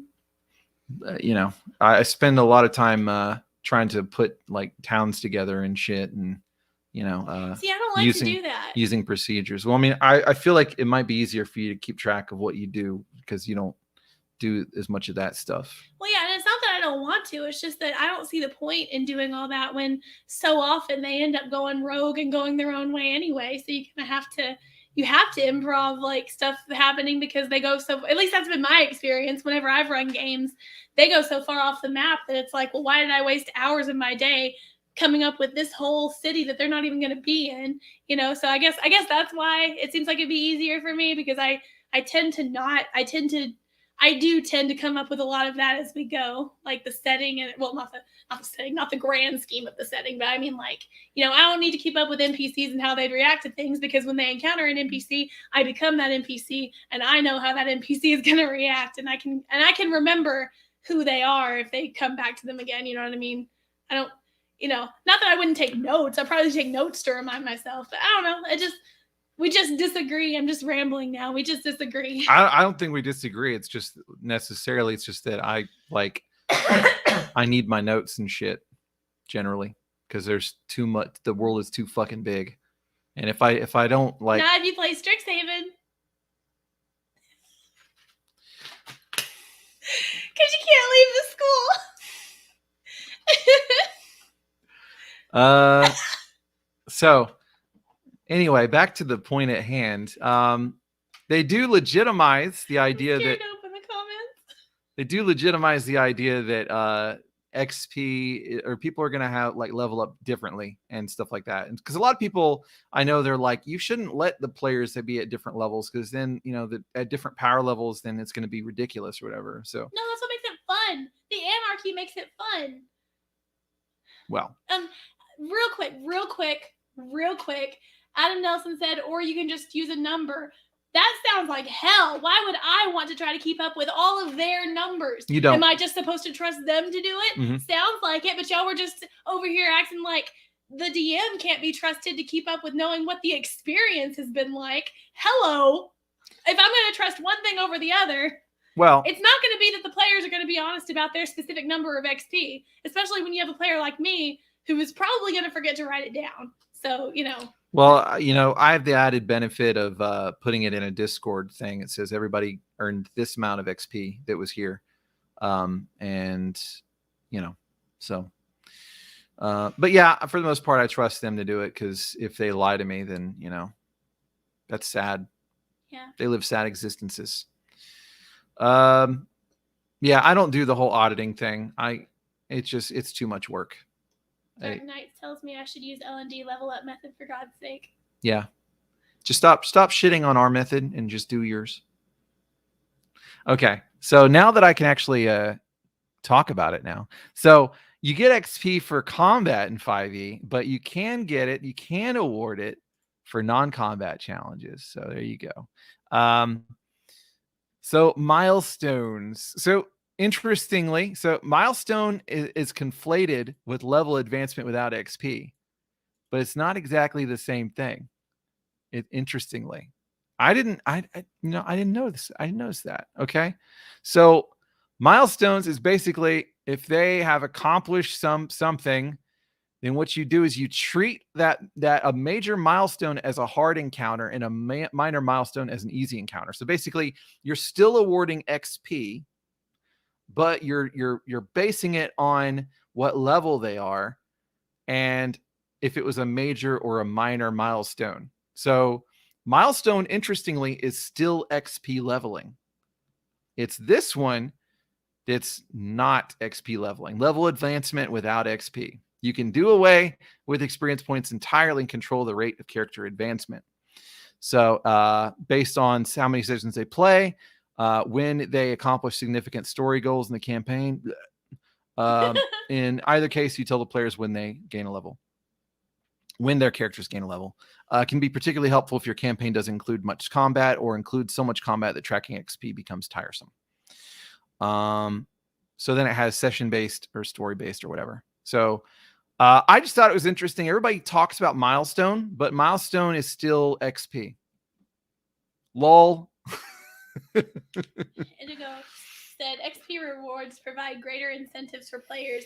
If your only incentive for playing D&D is leveling up and getting powerful, we're just not even gonna be having fun together, because that's, to me, that's dumb. That's not what he's saying. So, well, at least I'm assuming that what he's saying is that it gives you the incentive to do more risky behaviors, because if you fight something that's more terrifying, you get more XP for it, as opposed to if you fight, something that's weaker. Whereas if you're doing not milestone, I can't call it that, because if you're doing the non-XP variant, then it's basically just whatever the story arc is. And so you don't really get to make that decision of how much risk you want to take necessarily, depending on what kind of campaign you have. I mean, I don't know. Like, basically the idea is that what the game rewards you for is what a lot of times the players are going to pursue. And so that's why a lot of people really a lot of players kind of seem to be lazy, to me, because they may miss a session and they'll still level up. They don't really need to go out and do anything in particular, because, they don't really need magic items, because they have all kinds of cool stuff regardless. And a lot of people don't even use magic items these days anymore, at least from what I've seen. Not a whole lot. Anyway. Do I understand correctly that you kind of were saying that XP and milestone are kind of the same? Because that's what I've been screaming. No, that's not what you were saying. That's not what you were saying. I literally kept saying it's the same thing. No. What I was saying is that people were using the wrong terminology for what you were calling milestone. Because that's actually leveling without XP advancement, or XP or level advancement without XP. That's what milestone is. No, it's not. Milestone is basically, instead of getting XP just from combat, you get XP from completing an objective. But I've seen people give people XP for completing objectives too, like objectives in character or whatever. So it sounds like it's still the same thing. That's milestone. But that's not leveling without XP.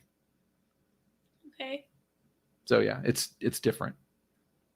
Barely. I feel like the main difference is whether or not you're keeping up with numbers to keep everybody honest. Yeah, but that doesn't have anything to do with milestone. Okay. That's what we learned today, is that that's not milestone. So what is milestone if it's not get numbers for XP, right, and it's not have experiences to level up? Milestone is I picked a lock, I broke into a really hard place to get into and stole a file. I get 1,000 XP.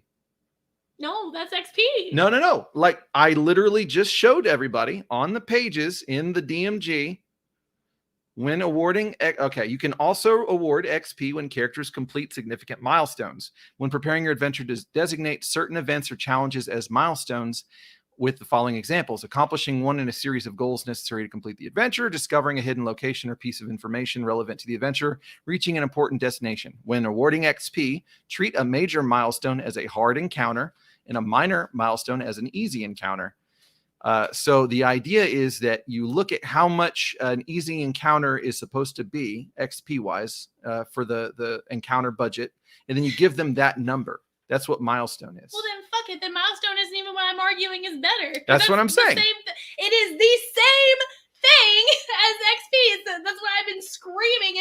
point. So this Well, level yeah, but you were without XP is the thing I'm actually advocating for. Yeah. Because you can still, if you're using XP and you're not using milestone at all, you can still award XP for doing things that aren't killing things.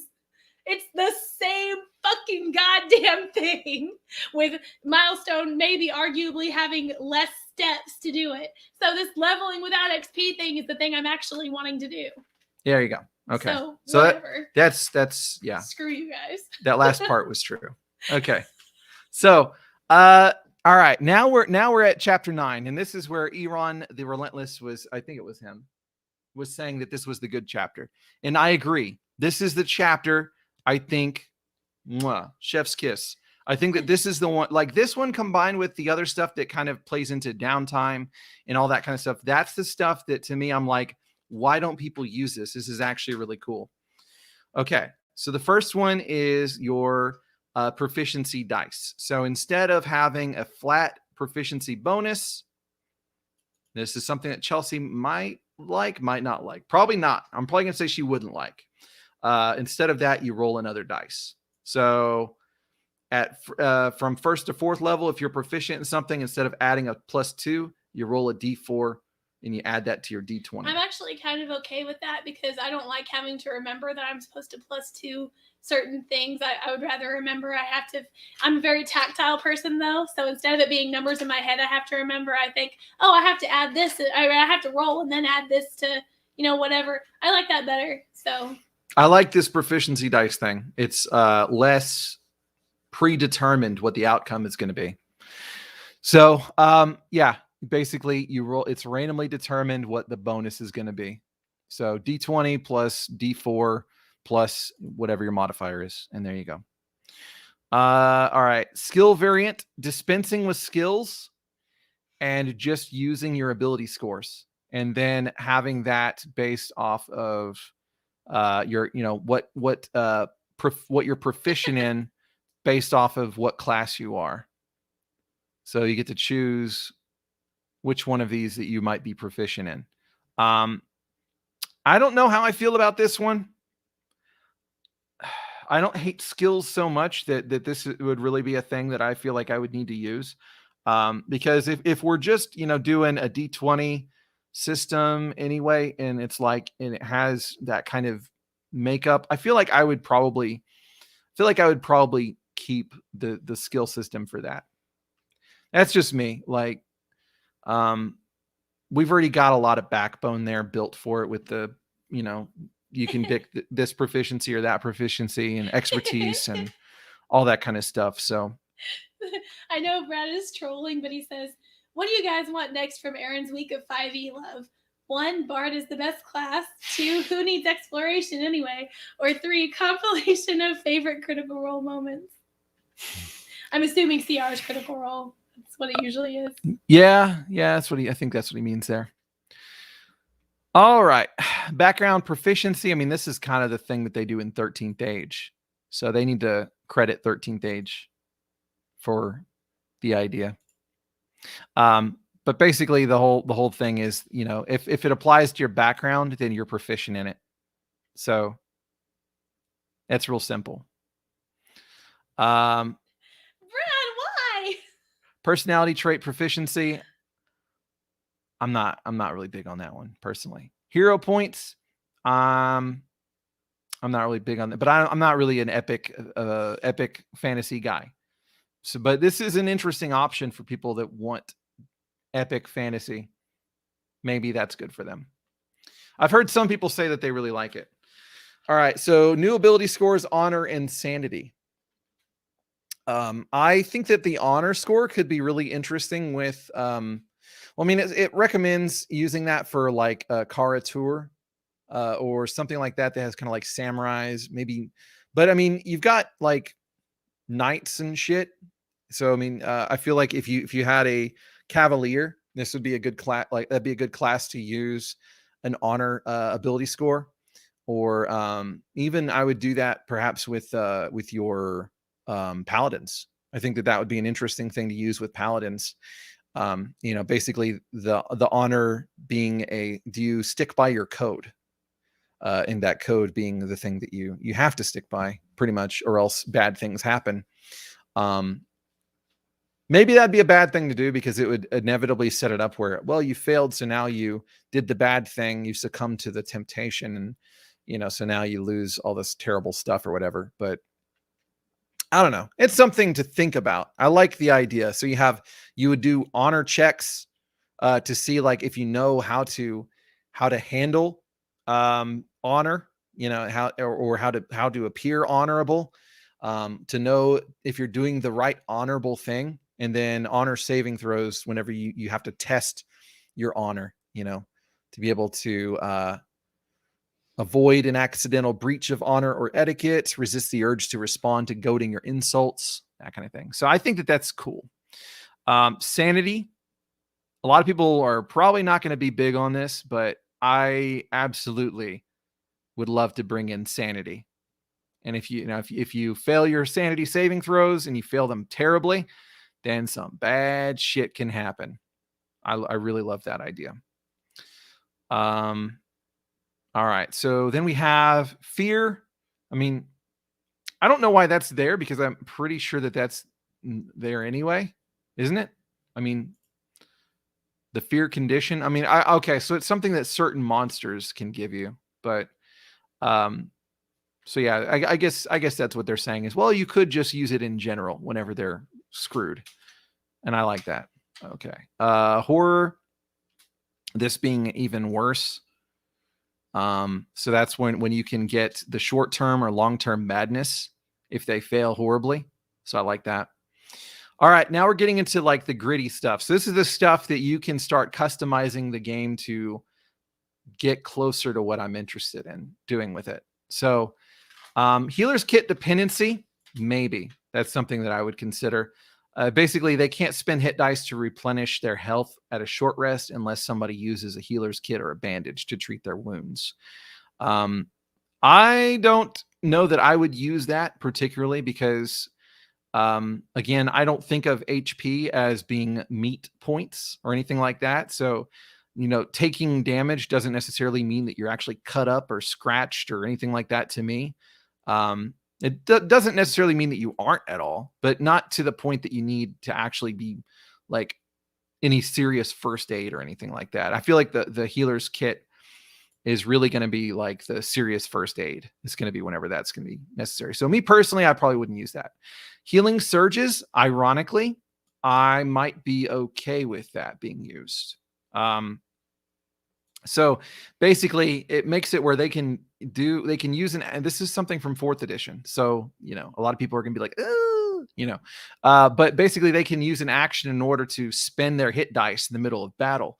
Well, why is Aaron okay with that? Well, I'm okay with that because this means that they have the potential to exhaust themselves prematurely. And this is going to really, really come in later on.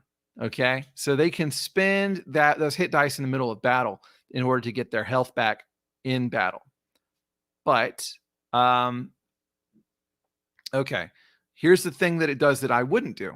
It says under this option rule, a character regains all spent hit dice at the end of a long rest. No, don't do that. With a short rest, a character regains hit dice equal to his level divided by 4. No, don't do that. No. Let them spend it if they want to. They can spend those hit dice, but then slow natural healing. So they don't regain hit points at the end of a long rest. Instead, it takes they can spend hit dice at the end of a long. Okay.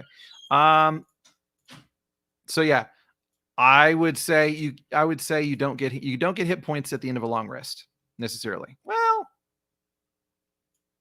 that's one thing to consider. Okay. This is one to consider. I might do that. I was combining the wrong ones. So I'll take that back a little bit. Okay.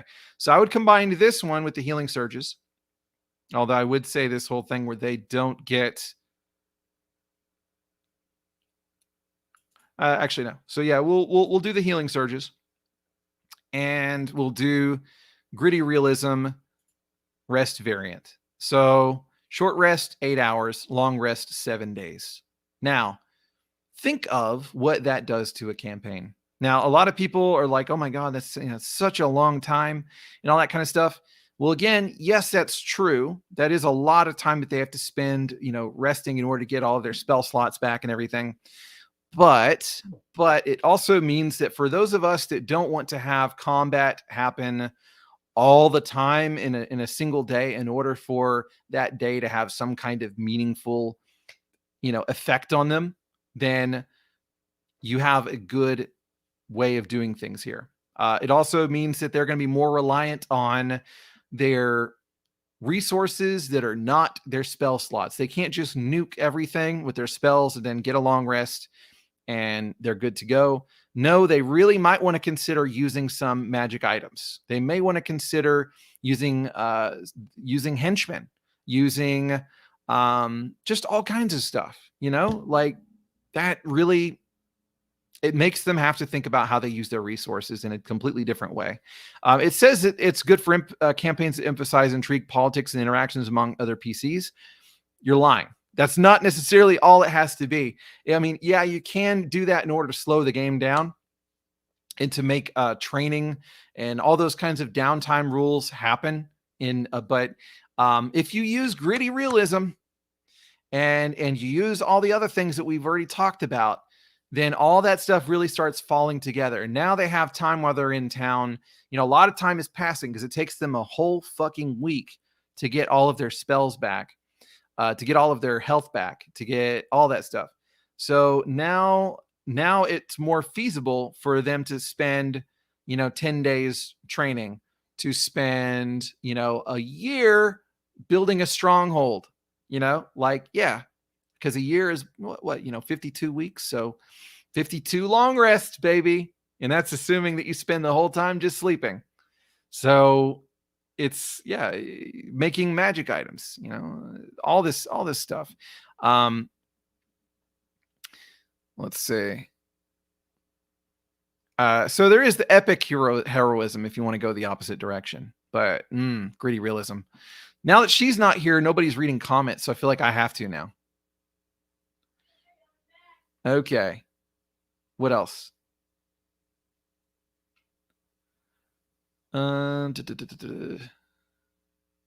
Gritty realism is a narrative tool, not a balance tool. I don't know how you could possibly say that with a straight face. It's not a narrative tool necessarily, because if you think about it, if you only are getting back it makes it where a short rest is not feasible on an adventure. It makes it so that a long rest is not feasible on in any kind of exploration, like we're out in the wilderness. Are you going to sleep for a week? Are you going to rest for a week while you're out in the middle of nowhere? No, you're going to get interrupted constantly. So what that means is that you're going to need to really manage your resources. Then it might be helpful to have some henchmen there to help you out. It might be helpful for you to use. So I don't see how you could possibly say that's not a balancing mechanism. It's not like we're just expanding the number of days. We're not going to say, well, now it takes it takes 10 or 10 times as long to get to one place, or this takes 10. No, this has very specific effect on all those kinds of things. I don't agree. Malaki says, my group is odd. They never take a short rest. Short rests are really only going to happen if you have warlocks, typically, because warlocks absolutely need them, or if you're having a lot of combats. If you're having a lot of combats, then yeah, they're going to need short rests. If you have, you also need to have fighters. The thing is, a lot of people want to be the things that get stuff back on long rests. So what gets stuff back on short rests? Well, mostly fighters, monks, and what else we got? Fighters, monks, warlocks. A lot of the other, there's some things here and there that get stuff back on short rest. So like you can get a few little features here and there with like wizards and stuff like that. Wizards can get a spell slot back on a short rest, I think, or something like that. With this one ability that they, I can't remember exactly how that works. It's been a while. But yeah, so like a lot of features are back on long rests. So like, and yeah, I mean, you only need short rests if you're doing a lot of combats in the day, unless unless you don't get them back for sleeping for 8 hours. If it takes you 8 hours to get a short rest and it takes you a week to get a long rest, then you know what? That short rest stuff is going to be a lot more handy on our trips, isn't it? It's going to completely change the way it's going to make fighters more useful because they're going to be the ones that can keep on doing stuff. Whenever you're on your trip and you encounter something in the wilderness, you're going to want to be like, yeah, let's use that second wind. Let's use that action surge and all those kinds of things, because at least the fighter can get that back if we can protect him through the night and he gets his rest, because the rest of us, if we use those spell slots that we don't get unless we do a long rest, then we're fucked. We're not getting those back until we get back to civilization and we're able to rest for 7 days, unless we're able to stop in the elven city in the forest or something like that and rest there for 7 days. So it's not just a narrative thing. Okay.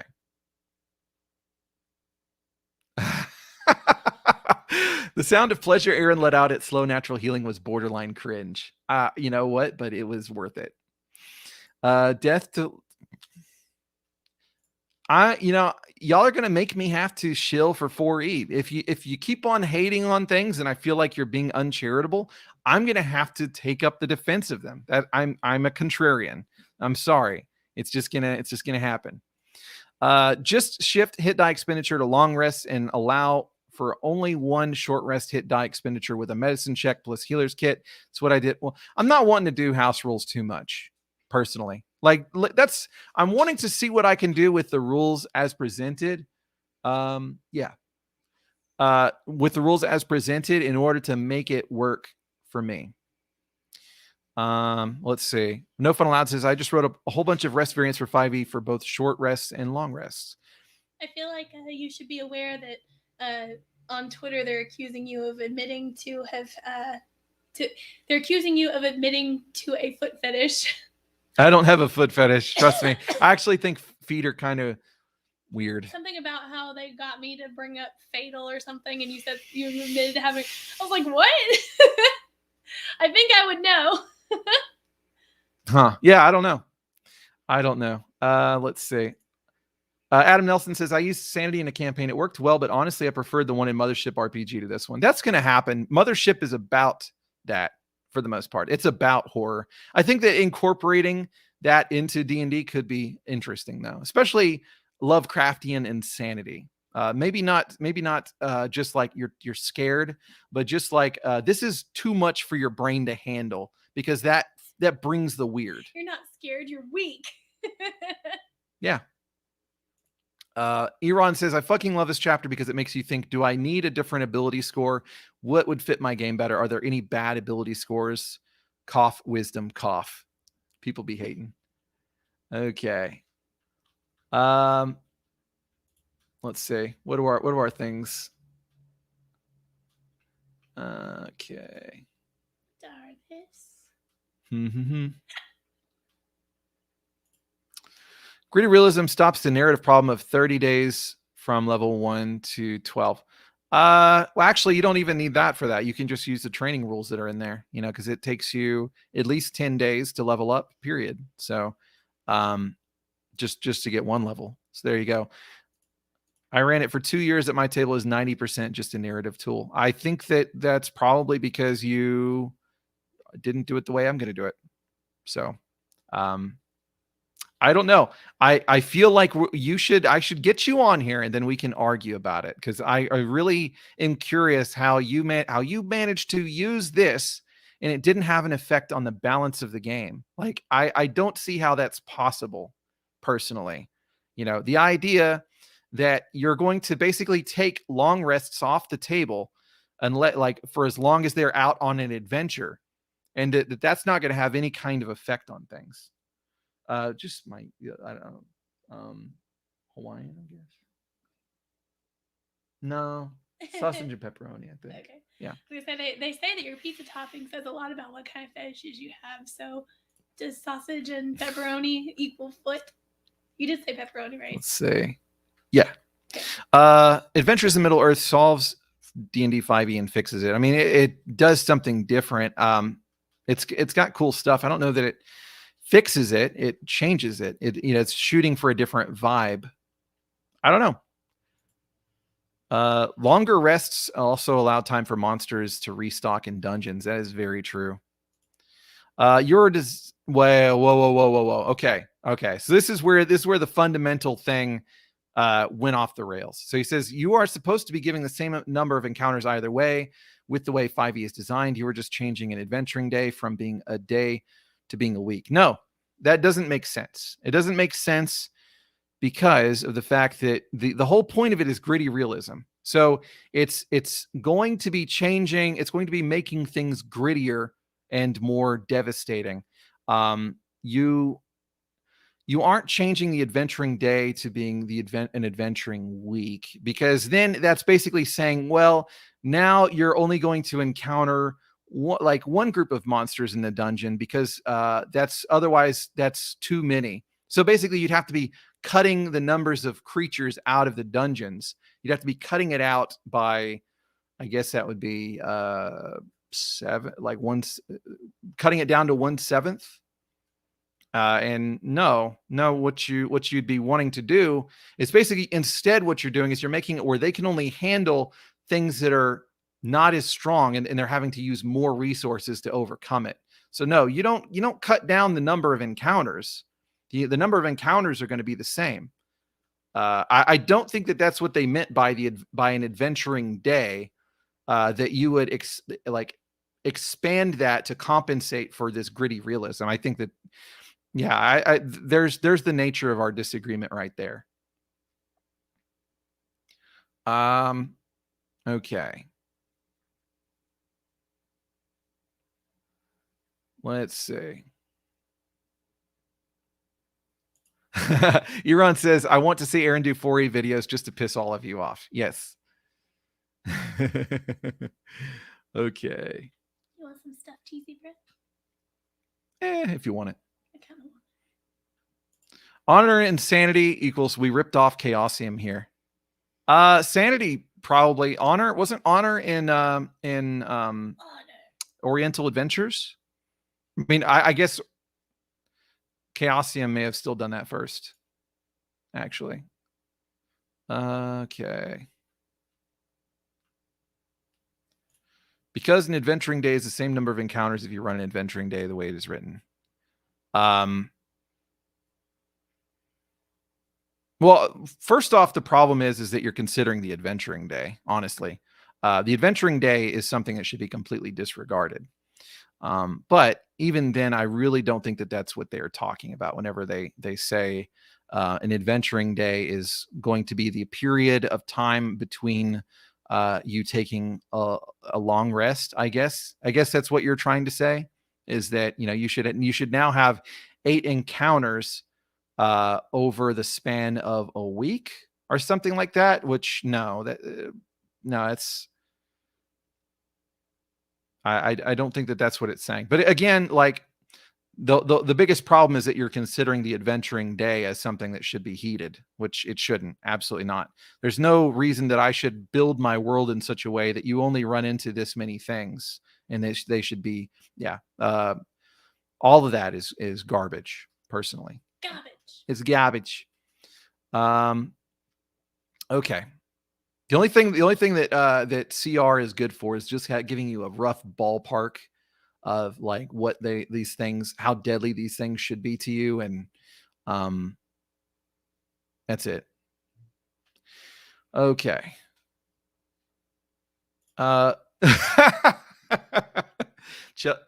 Chelsea might laugh at this. He says, I feel like you would really enjoy Old School Essentials if you ran it.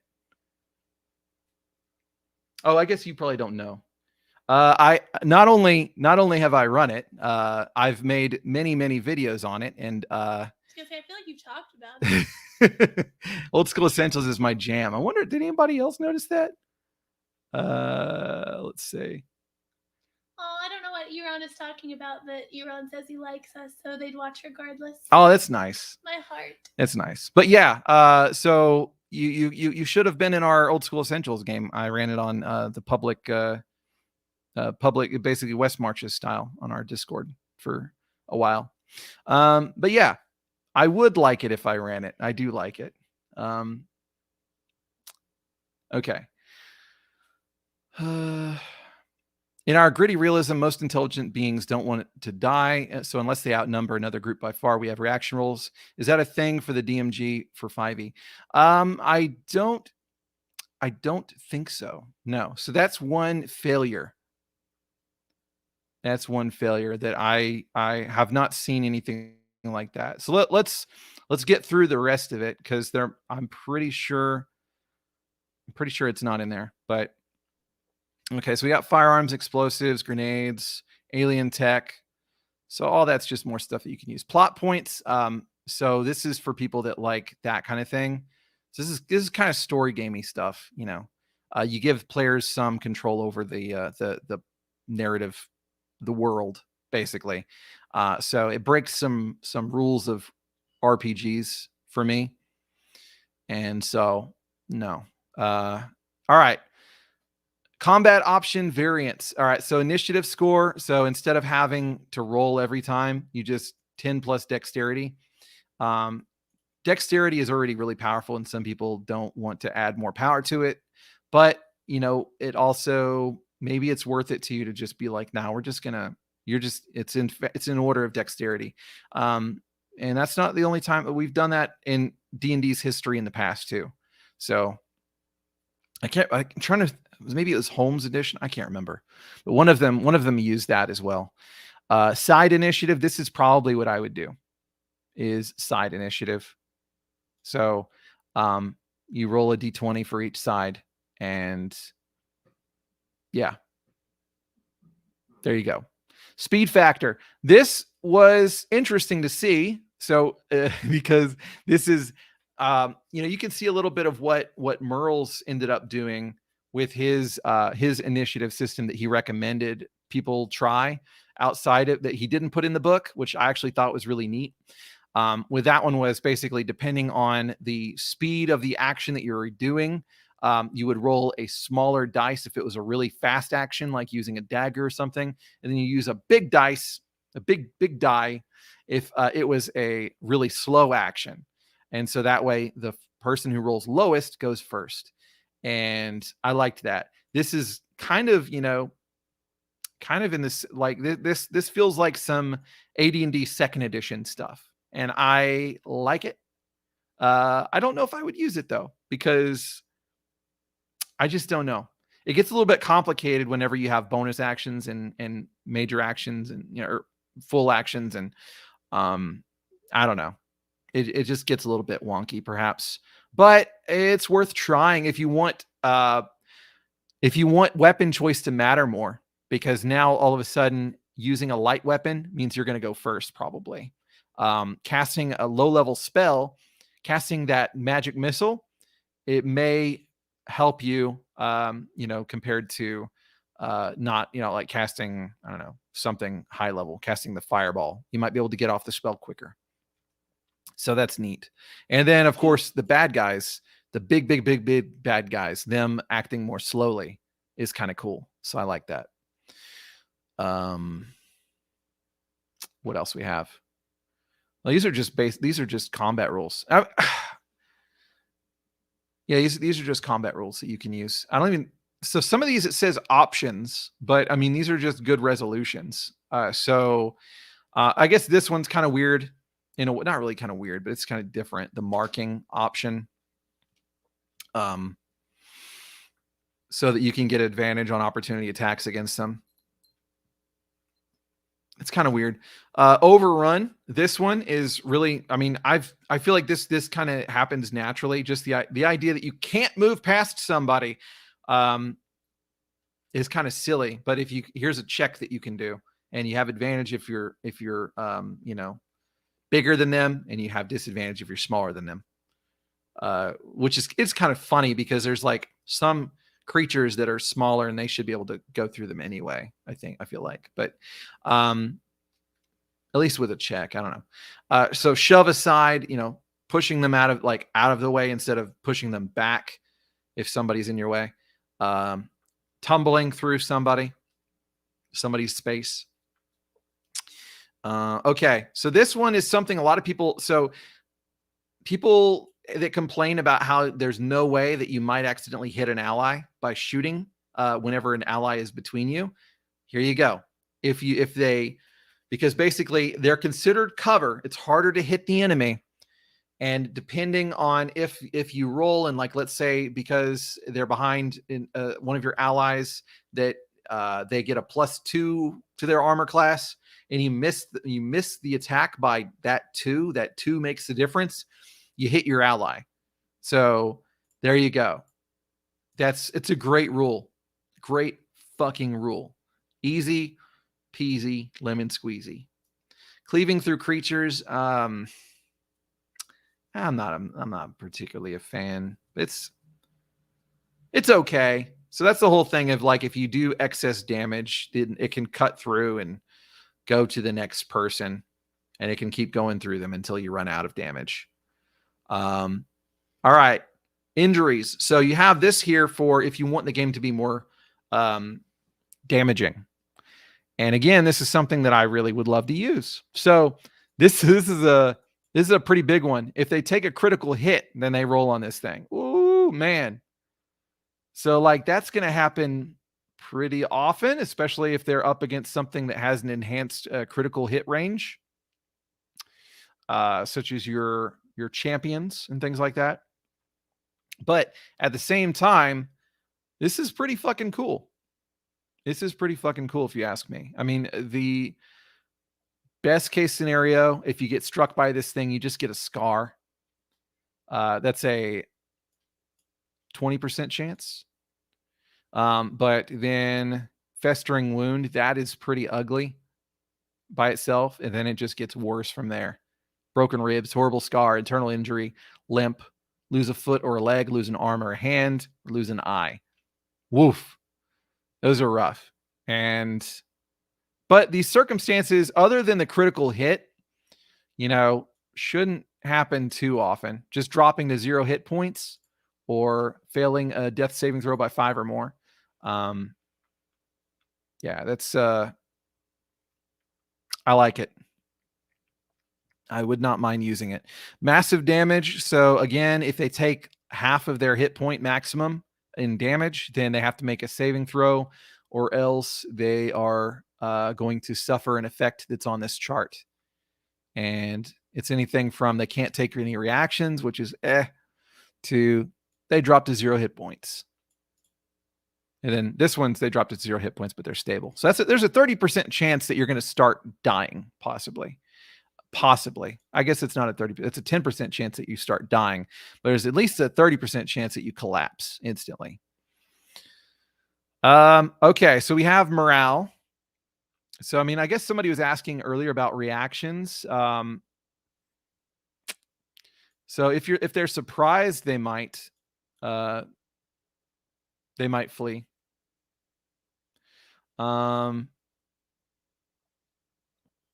An individual might flee.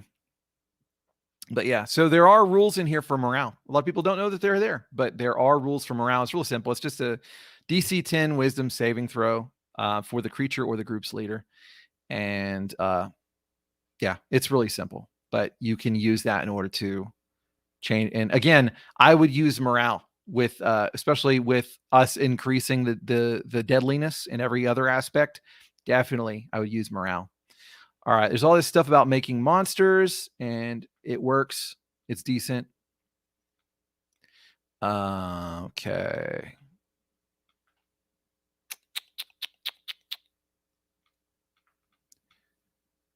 Chelsea's I don't know what she's doing now. I've kind of mentally checked out. I'm sorry. What are we talking Oh, about? I thought you were arguing with people or something. Oh, no. Okay. I'm here, though. Well, I mean, I think that honestly we're about done because the rest of it is, I mean, so they have spell points. They have creating new classes and stuff like that. And, that's all fine, but whatever. They have the random dungeon roller and stocking dungeons and things like that. So they've got more tools, but I think that we're getting close to I think that chapter 9 was really the best section chapter 9 and then the whole section about your no.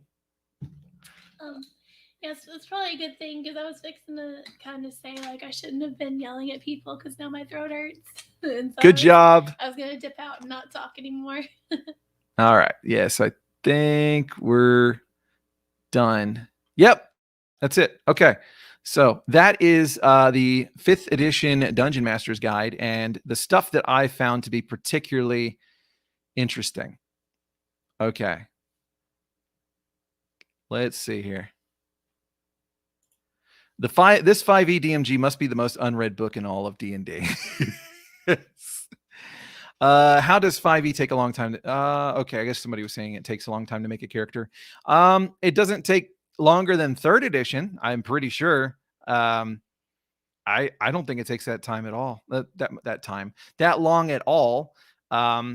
Especially if you don't use all the bells and whistles. Like there's no reason that you should have to use the like bonds and flaws and all that kind of stuff that are in the book. There's really no reason that you should need to fill out a lot of that stuff. Ultimately you have your core stats, you have your first level features, you got your race, you got your class, you got your background, and you got your starting equipment. Guys, your starting equipment is actually one of the things that I would pull into old school D&D because and some of the editions may have done it earlier, but most of the time it's basically you roll your starting wealth and then buy stuff. And I would much prefer, it's like, okay, you're a thief. You start with this pack right here. And maybe you've got a little bit of extra money that you can spend to get this stuff or whatever. To me, that's a lot better because it gets them starting the game faster. They're just like, oh, write down this. Those are the items I have. Go. Instead of them being like, oh, I have this much, so I could buy this. Now I could buy this and all that kind of stuff. I have no problem with doing that between adventures after we've started the game and everything. But if you're rolling up a new character, I don't want you to have to focus on all that kind of stuff. I'd much prefer you to just be like, all right, I'm a thief, first level. I get these are my stats, and here's me putting in my saving throws and etc. And I'm done. Let's start playing. That's what I would prefer. So I guess I want to say in that way, 5th edition might be a little bit faster to roll a first level character than probably than AD&D.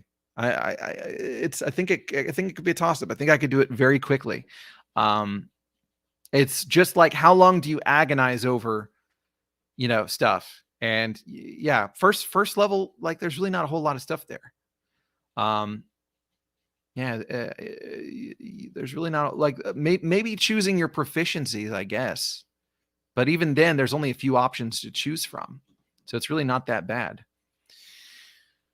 Okay. Brad said, tell Chelsea to stop being a narc and also bless my sisters of battle and also leave, oh shit, and also leave this up so I can clip you out of context and get you canceled on Twitter.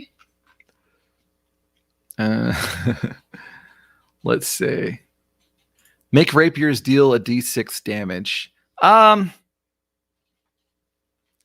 why? I don't.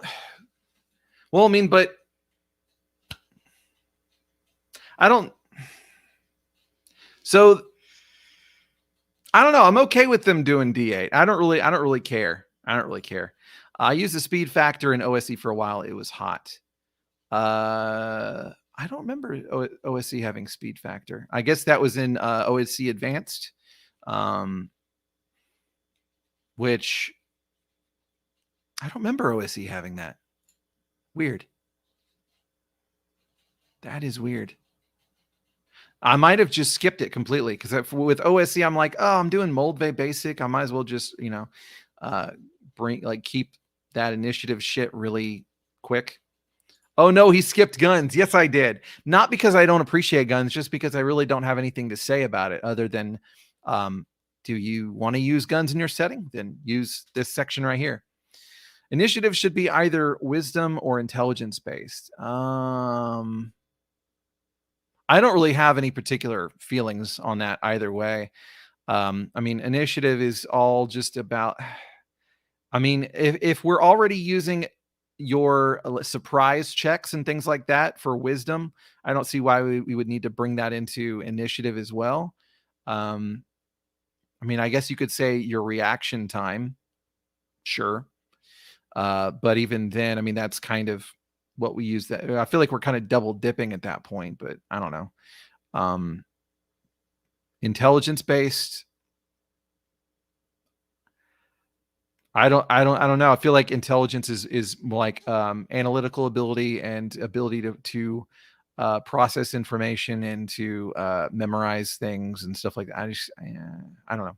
I don't really have strong feelings about these, like what do the stats do things, other than just like having them be defensible in some capacity, you know? No, I don't. Let's see. I'm kind of offended that nobody. Never mind. I'm not going to say that. Reaction and morale rolls are great. Yes, they are, and more people should use them. So I do think it's unfortunate that they don't have reaction rolls in the 5e DMG, but they do have morale rolls, and it's good that they have them. And I wish that more people use them. But a lot of people, they have this. I don't know, like I'm trying to think. I'm thinking of most combats that I've been in 5th edition games, and there have been a hell of a lot of them that it's just one big bad guy very frequently. And that big bad guy is going to fight to the death always. And so I don't think a lot of people really think about it that much, but I don't know. It's hard to say. Morale rolls are really great. And I especially would highly consider people or suggest people use that if they're going to use anything that makes the game deadlier and makes it where their ability to replenish their resources are diminished.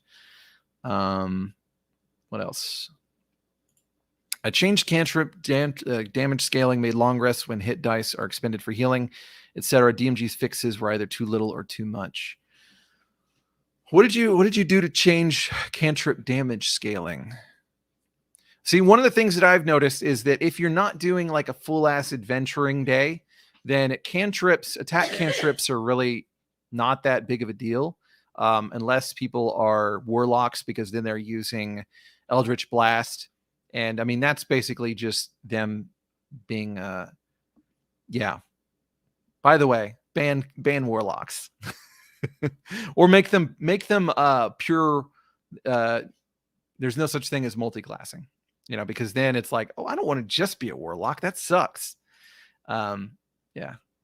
Let's see. Okay.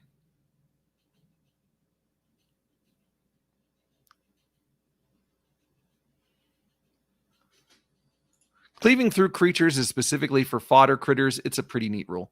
Yeah, I don't have any strong feelings about that in particular. I think that I like it for.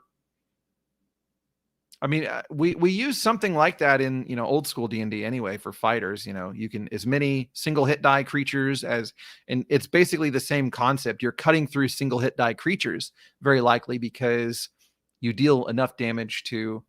They have such low HP that you can go from one to the next. So it's really the same principle, basically. And I want to say, wasn't that something that started in 3rd edition? The whole cleave, being based on how much damage you deal on one target and carrying over to the other ones. I maybe that's a neater way than to do a single roll for each attack on each one hit die creature like in the old days, but massive damage is pretty cool too. Yeah, I like that rule. The problem is with a 1 in 20 chance to get a lingering injury is that you will run through characters a lot, and 5e takes a long time to make characters. Well, okay, so that's when that thing came up. It doesn't take that long to make characters in 5e. It doesn't have to. It really doesn't have to, especially if they're first level characters. If they're not first level characters, then yeah. So there is that whole thing. People may want you to have them start at higher levels than first level. And I don't know. I don't know how I feel about that. I know how I feel about that in AD&D. I feel like in AD&D, I wouldn't start you at first level necessarily. I'd start you at half XP of the lowest level person, maybe. So it puts you like roughly like a level lower than everybody else, ish, because levels are going to be different anyway. That's because the XP growth, the XP charts for each class is different. But yeah, if you're creating a fifth edition character, whether that's, I don't know, 10th level, then yeah, that might take a while, especially if they have spells. If they're like a wizard, if they're a cleric, it's not going to take quite as long. But if you have to account for, well, these are the spells I'm picking, these are the ones I know forever. I don't get to choose from the entire list every day. Yeah. So yeah, I mean but even then it still takes quite a while in first edition. Wouldn't take that long in BX, I guess. Good stuff maybe gives me a reason to revisit this thing. That's the whole point. That's the whole point, is that I am probably going to be running this for people to try and see what I can pull off with this damn thing. And I've been thinking about trying to create my own supplement stuff for myself, my own purpose use, in order to add things that like tools for the DM to use to make the game better, to alter the game slightly in ways that the players don't really have to know how it works, but it still makes them able to do more meaningful things and have long-term campaign play. Let's see. Shit. Trying to keep up with like people having strings of comments, from this person to the next person to the next person. It can be difficult. Brad says you can be extremely sure it doesn't take longer than third edition. Yeah, I was damn certain that was the case. Matt says, I've been telling anyone who will listen to the DMG is never used by most 5e DMs and needs to be used. It's got good stuff in it. That's the thing. Maybe our purpose, Matt, and you instilling this in me, our purpose collectively is to make sure people understand that there is good shit in there if they will just open the damn book and use it. Plus, if I'm gonna throw like positive things for 5e, plus the fact that it's really fucking easy to run 5e with all of the tools that they have for it digital. I have all these encounter creator things and all these, like, I can build encounters on my phone in this thing, and it will have like, I can click on this thing and it's like, okay, these are all the abilities that monster has. And then I can, put down all the treasure things. I can instantly look up spells. It's like the crawler app for DCC, which, by the way, another reason to play DCC, guys, is that all that stuff that a lot of people find, looking up the tables and stuff on DCC, it's like, just push use the app. Makes it a lot easier. Okay. Astonishing Swordsmen and Sorcerers of Hyperborea has a good class starting equipment list. That is good. Well, that's because Jeff Talanian is the shit, from everything I understand. I think the B series modules have started gear packs. I've only read Keep on the Borderlands a couple times, so I can't remember if it. Oh, but if you're talking about B1, I haven't read B1. So yeah, I haven't read In Search of the Unknown. I plan to, though. I'm probably gonna wait a while before I run it, though, because Prince of Nothing is running it right now. He's running the B series. Well, he's running B2, but I'm gonna want to like wait until people have done his take on it, so that we're not double dipping. Indigo says, I'd challenge all 5e players to make a Rollmaster character and say it takes a long time to make a 5e character. I haven't even seen anything for Rollmaster. Rollmaster just doesn't have the presence, but I have heard that it is really fucking complicated, which Makes me have a hard time really being terribly interested, but teach their own. I'm not going to condemn it until I've actually looked at it. Maybe there's something really meaningful about the way it does it. Hell Sente says, I've been wanting to make a game happen which uses crunchy faction dynamics, including various tracking various statistics. I worry about whether or not it would actually be fun in a session. I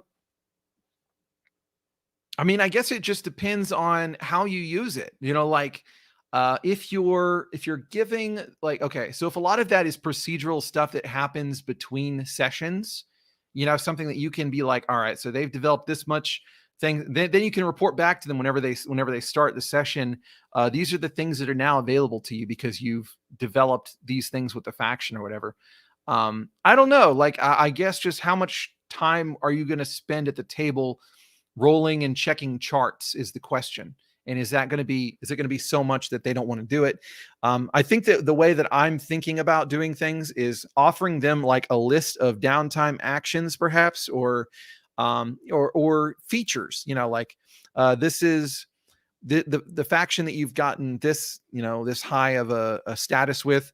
These are the things that you can do with them now. Maybe something like that, or just have it be entirely behind the scenes. This is something for my eyes only. So, they don't have to worry about it. All they have to know is this faction is good for this stuff and they like me this much now. And they're calling me this. This is my title in their faction. And that's all they really need to know. Is that I wouldn't, but that might not be crunchy enough compared to what you're looking for. I'd like to see an example of it working. Yeah. So I'll work on it and I'll get to you. I really enjoyed how I can make a character in about 2 minutes with Into the Odd. Into the Odd is something I've been wanting to try. Aaron is speechless on rapiers. Yeah, so the whole thing about that is, so I don't know that I really would see the need to reduce it to a D6 unless I were to reduce the short sword and the scimitar, because the short sword and the scimitar are light, which means you can dual wield them. You can't dual wield the rapier. And so I want there to be some kind of difference between those, and other than why would I ever choose a rapier if a short sword did the same amount of damage, but I could wield two of them at the same time, and I don't need some fancy proficiency for it. So to me, there needs to be some kind of benefit. I don't know what it would be. Maybe it's I don't know, like +1 against heavy armored foes. That'd be stupid. That's the opposite of what we would be shooting for. But yeah, you get my point. I'm going to have to time myself on how quickly I can make a 5e character. But if I'm fast, does that make the experiment a good sign or a bad one? Well, I mean, it depends on how fast you are. Otherwise, I don't know.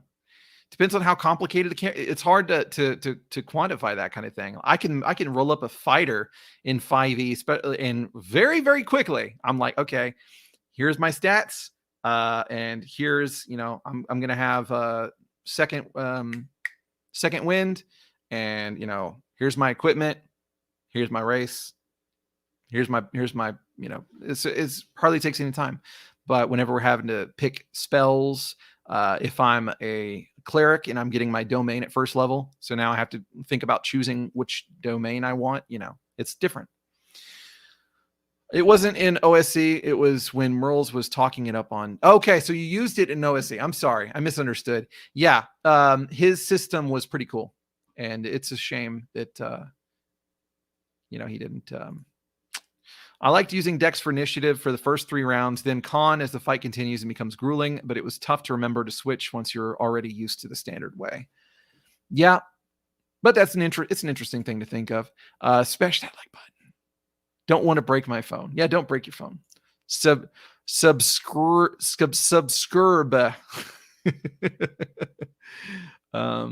Less than 2 minutes, he made a human monk. There you go, guys. He rolled up a 5e character in 2 minutes. There you go. I mean, if you want to make it more complicated, you can.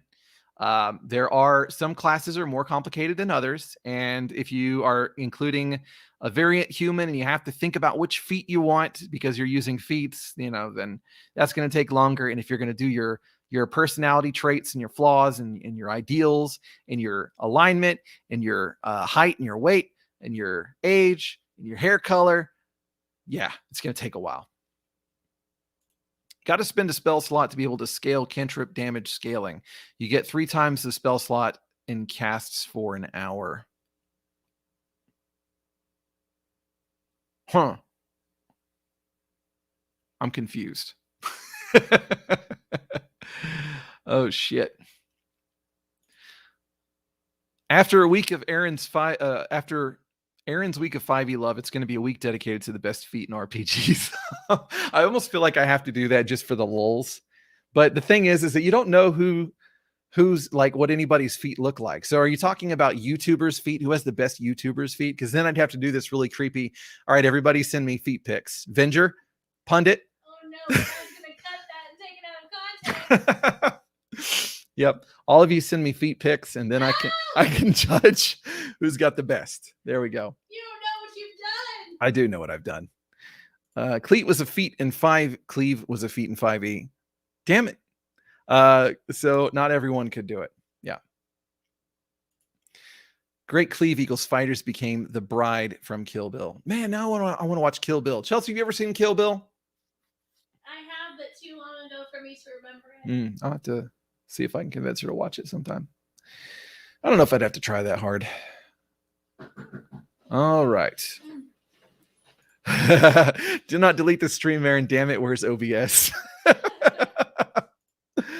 Aaron and Tarantino have something in common. Yeah, we just have this Tarantino thing going on. Okay. If you want to scale the cantrip damage to what it should be, spend a slot. Okay. Got you. I got you. Well, I mean, it doesn't ever get so high that I feel like it would ever be that big of a problem. I don't know. But then again, I know what you're saying. I feel like I didn't typically throw so many combats at them that it ended up being an issue where they ended up relying on their cantrips a whole lot, unless they were fucking, what's it called? Warlock. You know, that's whenever they used a whole lot of it. Pizza's here. Well, one of them's here. What? Yeah, I don't know what I'm looking right now. Which one is it? Mine. Pizza's not here.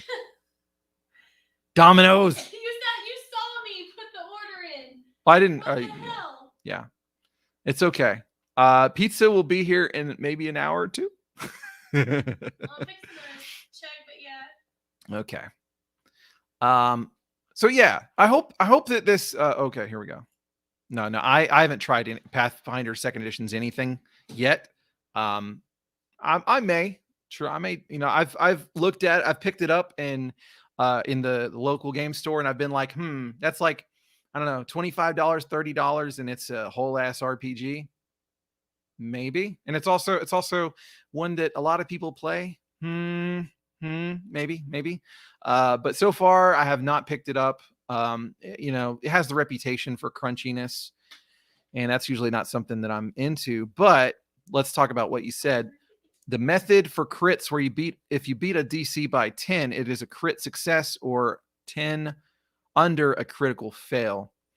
I have not tried that method explicitly, but I mean, you basically have something similar to that in the 5e DMG that I kind of glossed over. And that is that, you know, whenever you have an extraordinary success or an extraordinary failure, then it may be like more better or more worse, to use shit English. So in that vein, I guess I have used it. I just didn't have that specific of a mechanic for it. Degrees of failure, degrees of success, basically. One thing I would house rule in a gritty 5e is damage and healing cantrips are level 1 spells. Yeah, I mean, for me, my biggest problem with cantrips are more of the fact that I don't like the way that it makes the game go pew pew so much. But I'm willing to accept that. I'm willing to accept that, you know. It is what it is. They've come to expect it, but I'm not going to pretend that I haven't come up with with a house rule like that before.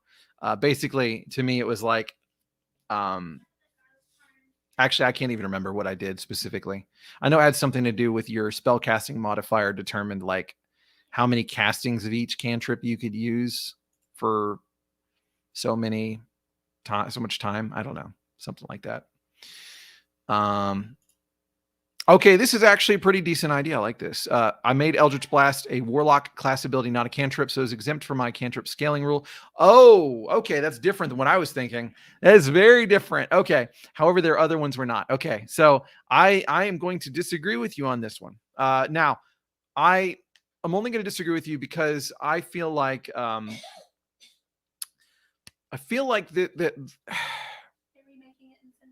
Nice. Remaking it. What did it? He said it's on the heat rack and they forgot to take it. And I'm just thinking you could just bring it, but he's like, no, I'm gonna remake it. Oh. Well, why don't they just throw in a free something? I don't know. That's what I'm saying, dude. Hook us up. Anyway, I'm sorry. So Eldritch Blast of Warlock. Okay, so what I would say is that my problem with Eldritch Blast as a cantrip is more so the fact that it's something that everybody ends up taking. So they really, it's like you have to buck the trend to pick other cantrips. I feel like I just give it to them. Yeah. You get Eldritch Blast as a cantrip, and then you get, was it like 3 other cantrips or whatever? Call me a sucker, but like if that means that there's a chance that they might use something else other than Eldritch Blast, then I'm gonna be happy with them. I'm okay with them scaling up like it is, especially considering the fact that so much is tied to Eldritch Blast, as far as their invocations and all that kind of stuff. I would prefer them to have the ability to scale it up with their levels. It's just that to me, letting them multi-class out of it is kind of too generous, because then it's like, well, I get 1 level of Warlock, and then forever I'm able to pew, pew, pew, pew, pew, pew, pew. I can do all kinds of pew, pew, maybe 2 levels. If you get 2 levels, then you can have the extra damage with it and all that kind of stuff. And because maybe that's a solution. Make cantrip scale with class level and not character level. Ooh. I like that. Because then I'm not the bad guy saying, listen, you can't multi-class because I don't like multi-classing. No, it's like, well, you can multi-class, but here's the reason why that particular thing is really silly and you shouldn't be doing that. So yeah. So, I mean, there's no reason that I'm a level 1 cleric, but I'm a level 19 fighter, but I'm going to do a sacred flame just as well as a level 19 cleric and level 1 fighter. Yeah, there's no reason that those should be on par with each other. The cleric is the more devout servant of their deity, so they deserve to get the better sacred flame, do they not? So yeah, there we go. There's Aaron's home rule. Cantrip goes with class level, not character level. Mwah. It's beautiful. I love it. I just fell on that, and it's so much better. Okay. Let's see. My problem with scaling damage cantrips is I prefer utility spells. Why don't they get scaling too? Yeah, that's one thing that I ended up, because I started with 5th edition. Whenever I went back to AD&D, I was like, these spells scale up with you, and that shit is awesome. You don't have to there's no such thing as upcasting. It's just that you become better at these lower level spells, and I really like that. Utility spells just kind of suck in 5th edition for the most part. I could be wrong. I find it easier to add than take away. That's true. One way to solve the scaling damage cantrips is to get rid of them from the game. I mean, you might as well just toss the Warlock in the dumpster at that point, which is fine. Yeah, I'm okay with that. I'd prefer the Warlock to be like a boon type thing, a boon and a bane, rather than a class. You make this deal with the devil, you get some power in return, but it's like a one-time transaction. And yeah, I kind of like that. Eldritch Blast should not be a cantrip. It has always belonged to Warlock since 3rd edition, and since I consider Warlock fake casters, they should just keep their garbage in their lane. All right, everybody's calling me a sucker.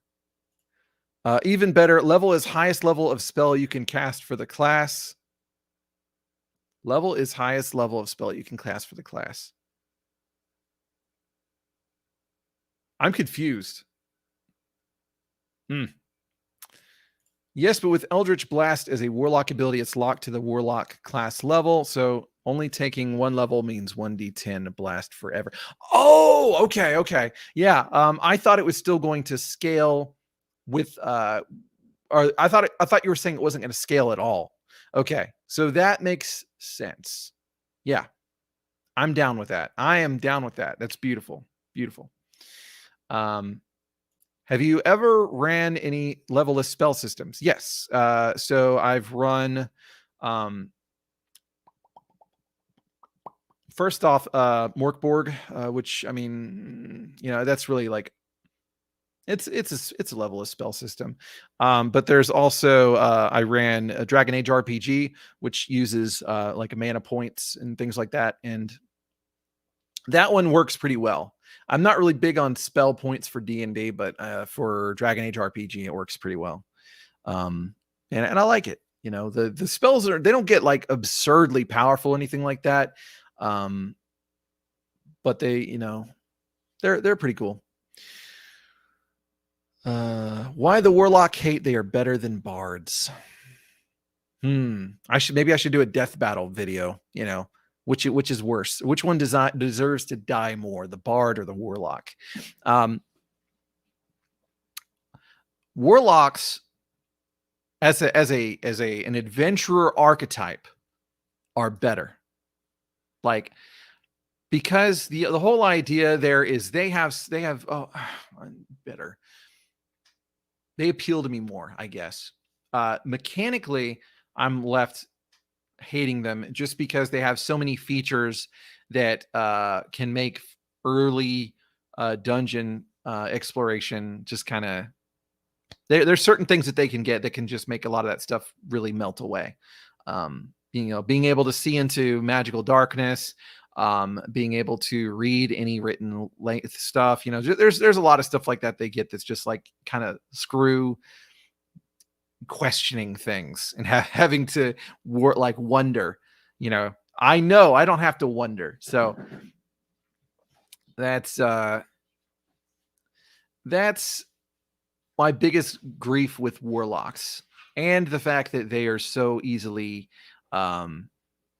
multi-class abused, basically. Bards, it's more of a tone thing, and that's more of a play culture thing, because bards don't have to be that bad. They don't have to be something that I absolutely despise or that annoys me or that like breaks my grittiness that I'm interested in or whatever. If I'm wanting to go gritty, they don't have to be like that. You can play a bard that's not silly.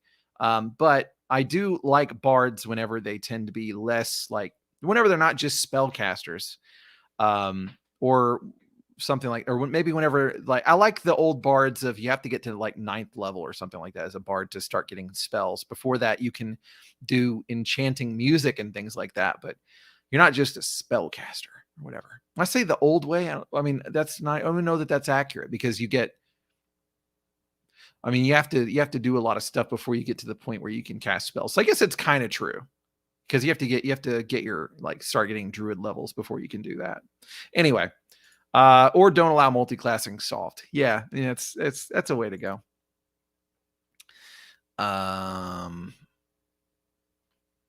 So my pizza's here? Yeah. Okay. So that means I'm gonna have to wind things up then. Warlocks are just bards with bosses. What? A lot of people say that they're paladins, kind of. They are kind of paladins in a way, like twisted versions. They're not true casters without their bosses. Where does that leave them? There's the grand question of can their gift be taken back? as something you have to answer. I'd rather never play 5e anyways. I'm getting to a point where I kind of want to see if I can turn it around and make it better, for me. It can do different things perhaps. At the very least, I'll be able to get other players to play that I couldn't get otherwise, and that might be a good thing.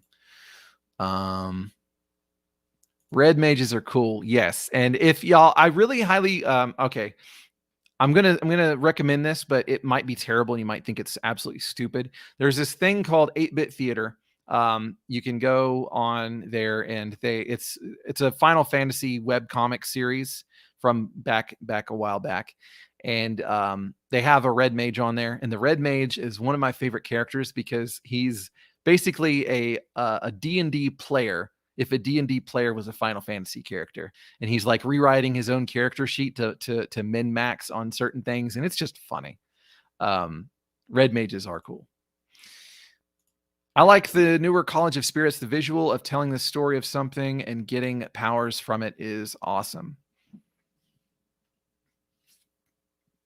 I don't know what I think about that. I'll have to review it. Warlocks are edgy clerics. Okay, that's some truth right there. That's some truth. Of course, 5e can do different things. Adventures in Middle-earth, Stargate SG-1, Esper Genesis, Gene Funk, 2090. A lot of other games use the 5e engine and don't need D&D. Go for it, Aaron. Try some of them. I have a lot of other games that I'm wanting to try first, I've got fucking Warhammer Fantasy Role Playing. I've got Invisible College. I've got stuff that isn't derived from D&D. I got all kinds of stuff, man. Anyway, I need to go eat some pizza. I don't need to. I probably shouldn't, but that's okay. I'm about to go back on my diet so I can lose some weight again. I'm starting to get the pudge back, and I don't want that. But this will be. Oh, did you get something to drink? That'll work. All right. Y'all take it easy. Thanks for hanging out. And I'm probably going to chop up this video in order to repackage it without the me saying bad words, without the feet pics and all that kind of stuff. I will leave it up for Brad to chop up and use blackmail material. But I am probably going to condense it down to the main points, or I don't know, maybe I'll just end up doing a new video that's more straight to it. But yeah, thanks for hanging out. Y'all are awesome.